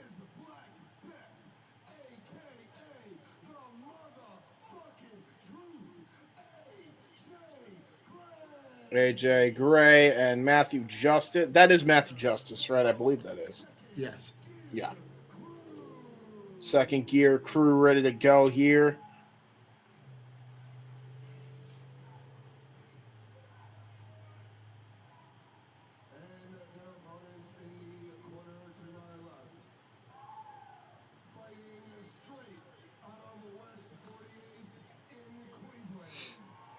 Crowd goes nuts for that.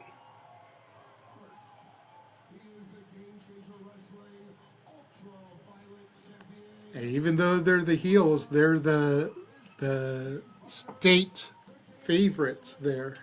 Mm-hmm. Don't want to say hometown because we're in Columbus, not Cleveland, but what a beautiful sight that is.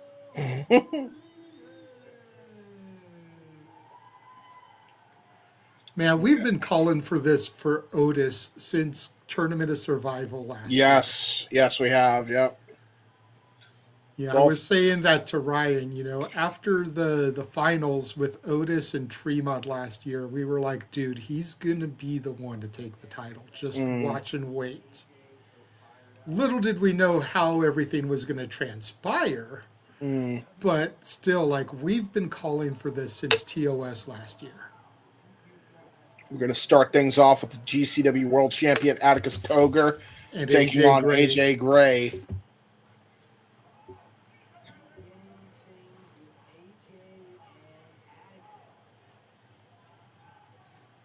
This is going to be a smash mouth contest here.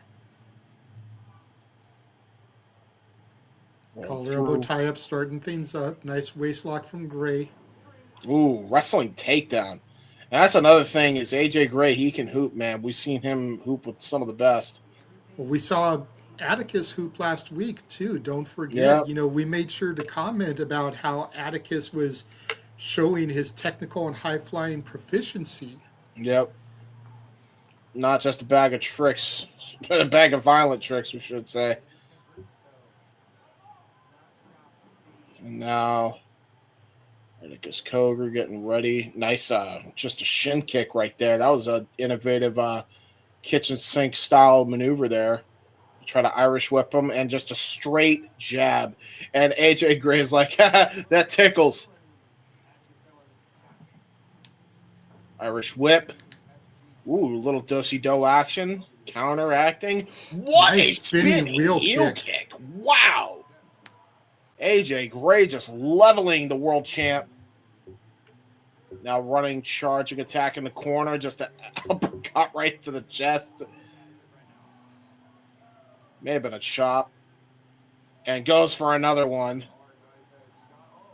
Oh, and just slaps the taste out of Coger's mouth. And Coger's not even phased. Atticus Coger not even phased by it. Irish whip there into a spine on the pine. Spine buster by AJ. Ooh. Goes immediately for a headlock into almost like a gator roll of sorts. Tag into Matthew Justice. Now Justice from the middle rope here. Double axe handle right to the ribs. Textbook offense there. Knife edge chop there at time by Matthew Justice.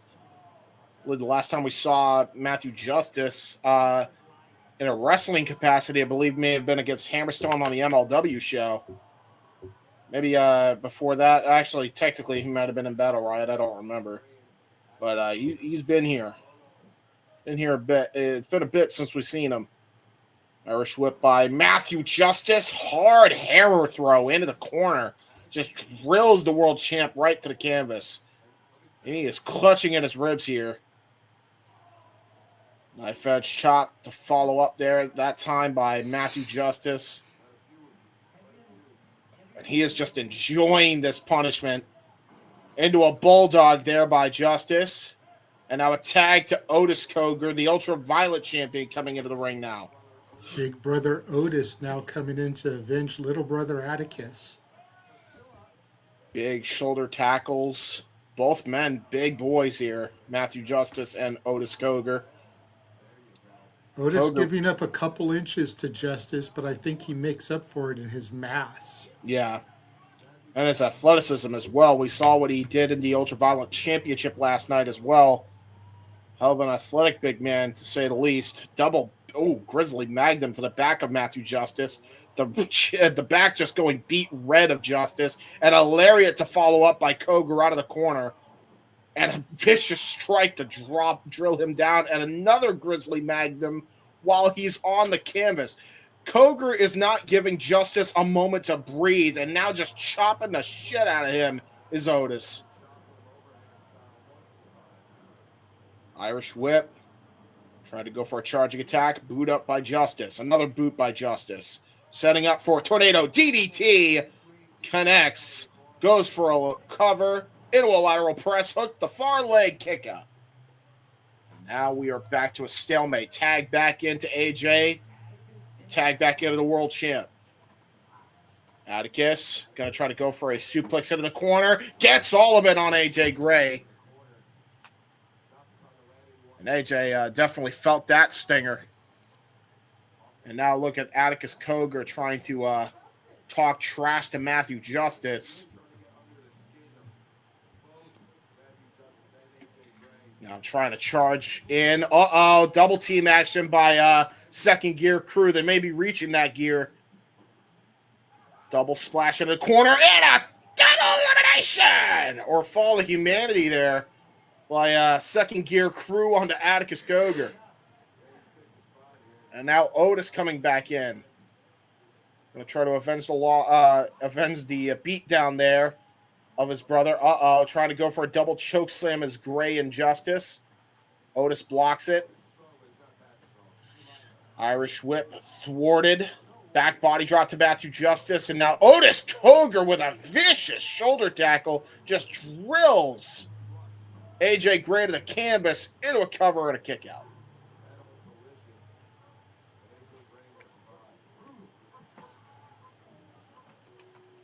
Ooh.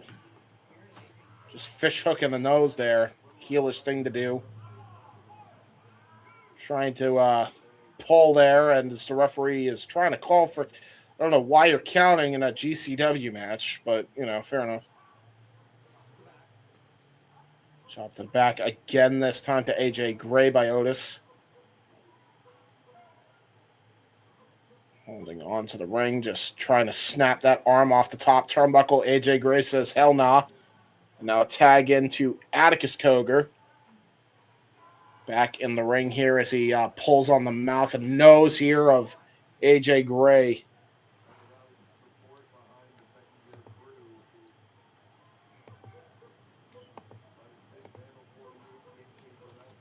Now just Hitting some strikes right to the gut there, and a suplex that time. Nice, brilliant float over there by Atticus Cogar. Only gets a 1 count, though.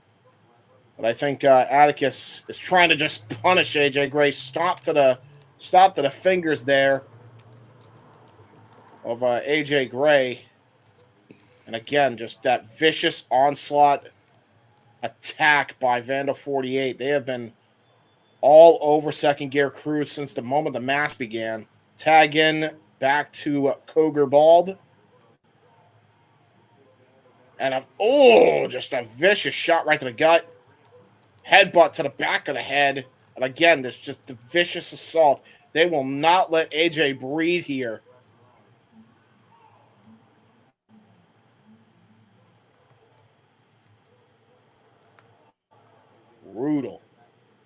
Brutal assault here. Scoop and a slam and an elbow drop combination there by Otis. Goes for a cover and immediately grabs the bottom rope. Referee stops to count. And now look at this. Atticus going to try to tag or try to do some dirty tactics into the canvas as Matthew Justice gets pushed off the apron. They're just raking the head and neck of AJ Gray. Oh, God.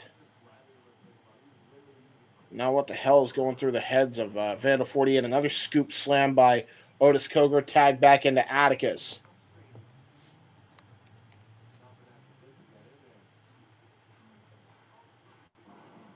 Nice jawbreaker, though, by AJ Gray. Finally getting a bit of moment to breathe here. Trying to tag in AJ Justice desperately. Up kick to Atticus Cogar. And again, Insagiri. Oh, there's Christian Napier, the little snake. There he is. There's the bitch. Immediately with a nightstick, just immediately takes Matthew Justice out of the equation. Vandal 48 are here in full force. Now going straight to AJ Gray here. Triple team offense. Christian Napier, who was originally scheduled to be here tonight, apparently no-showed, but was able to be fine to be here. And now Matthew Justice getting assaulted here by Vandal 48.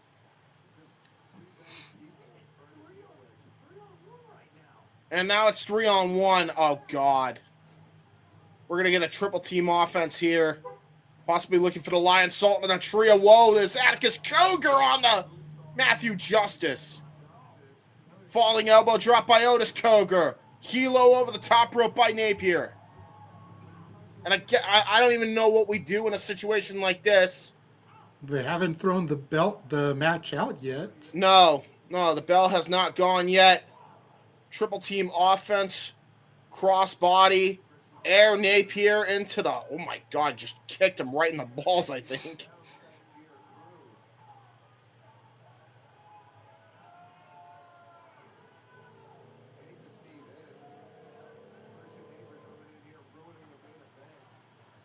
Christian Napier, again, now back to the outside, deciding to attack Matthew Justice. I mean, at this point, somebody's got to come out here to help out Second Gear Crew to be in their corner here. You would think that, but who? Yeah, true. They've been attacking everybody at this point. I think people are just afraid to be the next victims here after what happened last week. Oh, God, another chair. Oh, Jesus! Into the leg just smashed into the ribs of Matthew Justice. And that wasn't a steel folding chair. That was like a kitchen table dinner chair. Yeah, and now Otis Cogar bringing in a door to the equation. Christian Napier and Atticus Cogar also getting weapons. I believe those are steel chairs, possibly another door bridge being set up here.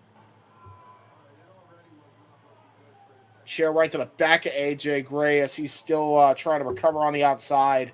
This is just a dissection here. Another door getting brought into the fray. Shot right to the liver there by Atticus Cogar. That was just a haymaker right to the breadbasket. I have no idea who can help the second gear crew at this stage, at this point, especially when you consider Effie is not exactly fine. And we have no idea where anybody is right now that's also in the second gear crew.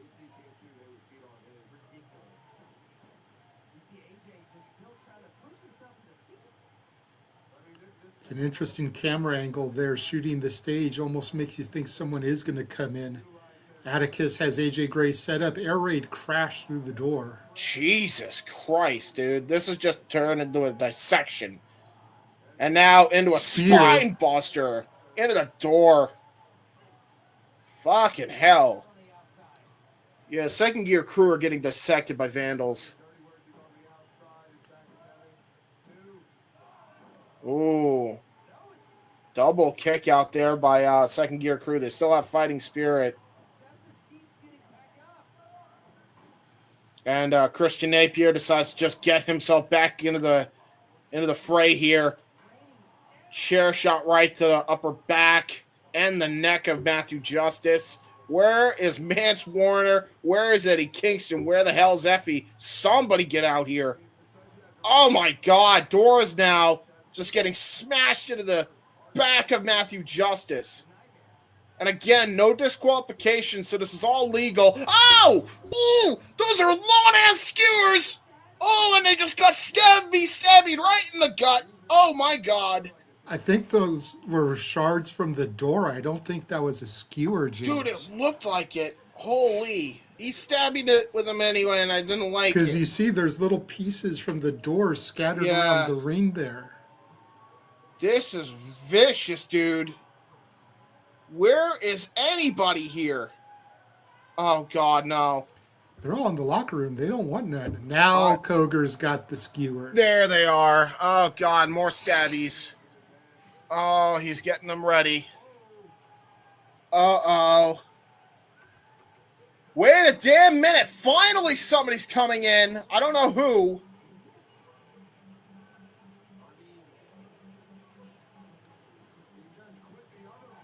There he is. Manser and SDL returning home to GCW after walking out of TNA. Yeah, they came back in the nick of time, man. Not a moment too soon. They need to get in this. Steph DeLander, if I were you, get the hell away from Vandals. Oh, Larry Napier on the Napier. A big-ass clothesline from the Manser. Yeah, he did. Second gear crew finally whole as Mance Warner comes back. Well, not entirely whole. As Reed pointed out, there's 6 members. Only 3 are here. Well, they're whole for the moment. They only need 3. The odds are even. Let's go with that. Sure. Frankie's popping. Hell yeah, Mance. Mance is back. Looks like this is official because referee, again, not calling for the bell. Big boot by the Manser. Koger with the skewers. Manser loves the violence, though. Nice throat thrust. Now some right hands from Manser. Going for the roaring elbow. Yeah. He's about to go for it. Nope. God. Oh, poke the eyes. Yeah, that makes sense. Forgot he does that. But you notice, though, Koger dropped the skewers. They're all scattered on the mat now. You got to imagine Mance is definitely thinking of helping out second gear crew, but you got to imagine if he's able to pin Atticus, he get a shot here at the GCW World Championship, the title he lost to Effie all that time ago. Just a little over a year ago. Atticus. Yeah.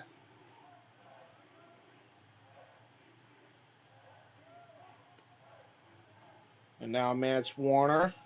Manser calling for a microphone. Oh, shit. The Manser's got to preach. Uh-oh.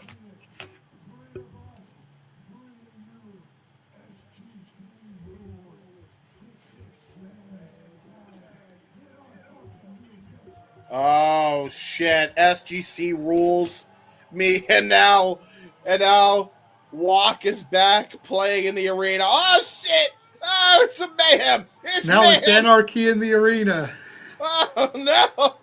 The music's gonna play the whole time. This camera angle, sponsored by SGC. Well, sure. It's usually sponsored by Game Changer World, but Well, honestly, look, the little Yeah. logo's at the bottom of the screen there. that's his second gear crew.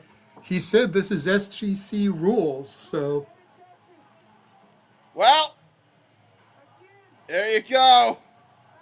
It's violence. It's chaotic. It's GC effing W. What the hell? There's a person's hat. Why is there a hat? it's a purse. It's a purse. Purse used as a weapon. Probably It's a a bunch candy of. purse. It's probably a bunch of expensive ass makeup in that purse.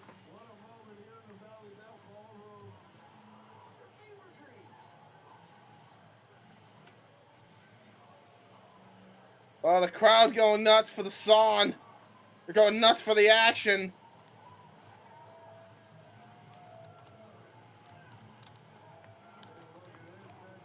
It's just an absolute Donnybrook all over ringside. Pier 6 brawl. You got Flying Ryan O'Neill's just watching the carnage, by the way. Like in the corner somewhere. It's like, ooh, fun. Let me watch. Crowd, there's Mance just holding the hand of a fan. Oh! Oh, he's using the baton on Christian Napier. He got his hands on Napier's baton. It's coming back to biting him in the ass. Piece of the door thrown back into the ring. Chair shot to the back of the world champion by Mance Warner. Matthew Justice now got the chair. Oh, God. Oh, God. Oh, Jesus. Headshot by Matthew Justice onto the world champ.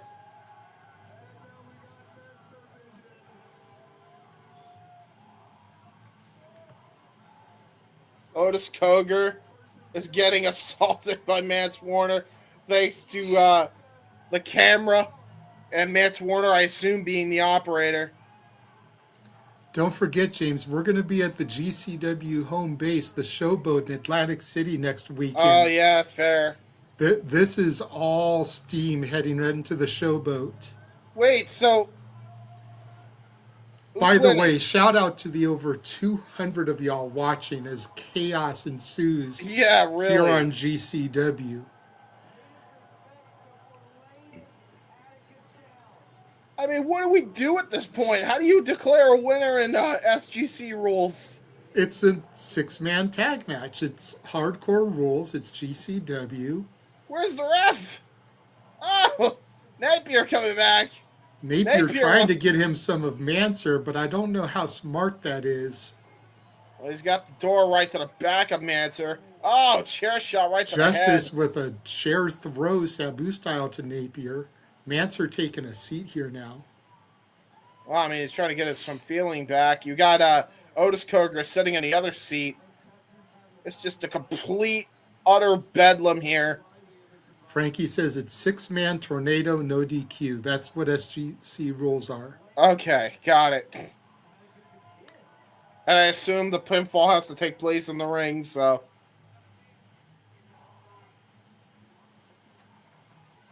Door to the head. Door to the head. You get a door to the head. And you get a door to the head. What is this, an episode of Oprah? It's a one fucking violent episode. It feels like the Jerry Springer show right now. Matthew Justice. I love that the music is still playing just like Anarchy in the Arena. Of course. Why wouldn't it? No lie, that's probably where Tony Khan got the idea. And now AJ Gray finally back into the ring. Steph DeLander's just chilling. Honestly, I don't think that's the smartest idea considering the history of Vanda 48 and, using women as shields. Hi, Mama Bane. How are you doing? But SDL is a trained professional wrestler. She can handle her own, unlike Mama Bane. That's fair. Well, the music finally stopped, and now Christian Napier is trying to get away. And here comes Effie through the curtain now. Oh no, the fourth Effie is here. He may not be fine, but he tossed Napier into the ring. Oh And shit! now Napier getting worked over by the entirety of the SGC. Literally the whole of SGC. I mean, they got 5 members too, because Steph DeLander's on the outside. Well, no longer are the numbers even. The Vandals are outnumbered. But Effie clearly is not fine. So what is going to happen here with Effie? That's a valid point. Even though they have the numbers advantage. Wait a minute. Going up. Going. Oh, shit. They're going to do it. Going down. Oh. One more time. One more time. Come on now. You can do better than that. Doing the Spirit Squad deal. The Spirit Squad left. Oh my God. Napier might Folded be Napier dated. up like an accordion. I think Napier might be dated. Effie flexing. Oh, Matthew Justice goes for a cover. Oh! Atticus pulls the referee out. I mean, how do you overcome these numbers, though? Because now you got 4 of them in here. Atticus Koger, head first, goes Mance Warner to the post. Chair shot right to Matthew Justice. Otis back in the ring now with AJ Gray and Effie. Lariato by AJ Gray. Double team. This could be how it happens right here. Oh, Effie, you dumb fuck. And now Atticus Koger has got him. Gonna send him into Otis Koger. Oh no, not a double brain hemorrhage. Double brain hemorrhage. Oh, no jawbreaker. Ooh. Good breakup, though, by Matthew Justice. It's not over yet.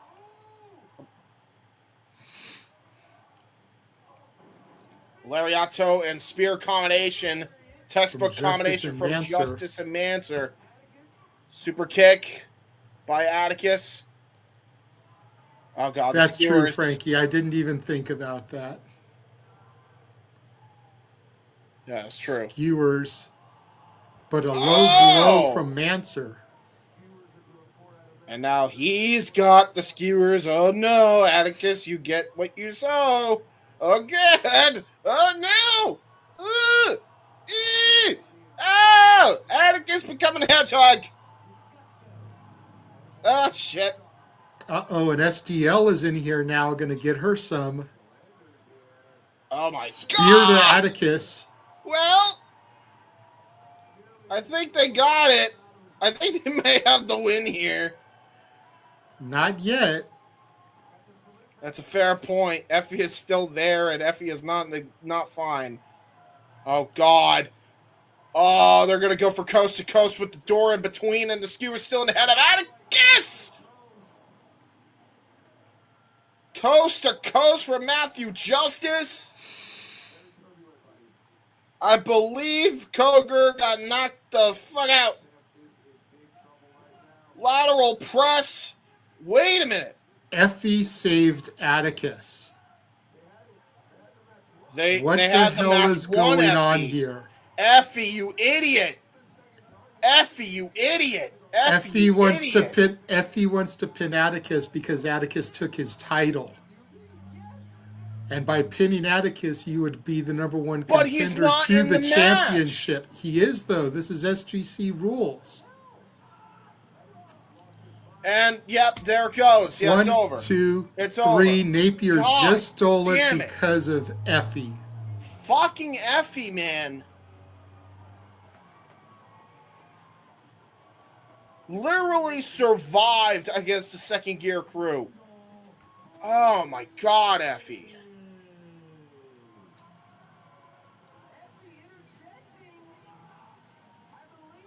If Effie didn't get involved, second gear crew would have won. And we are desperately out of time, as that is our main event. Vandal 48 with the win. God damn it, Effie.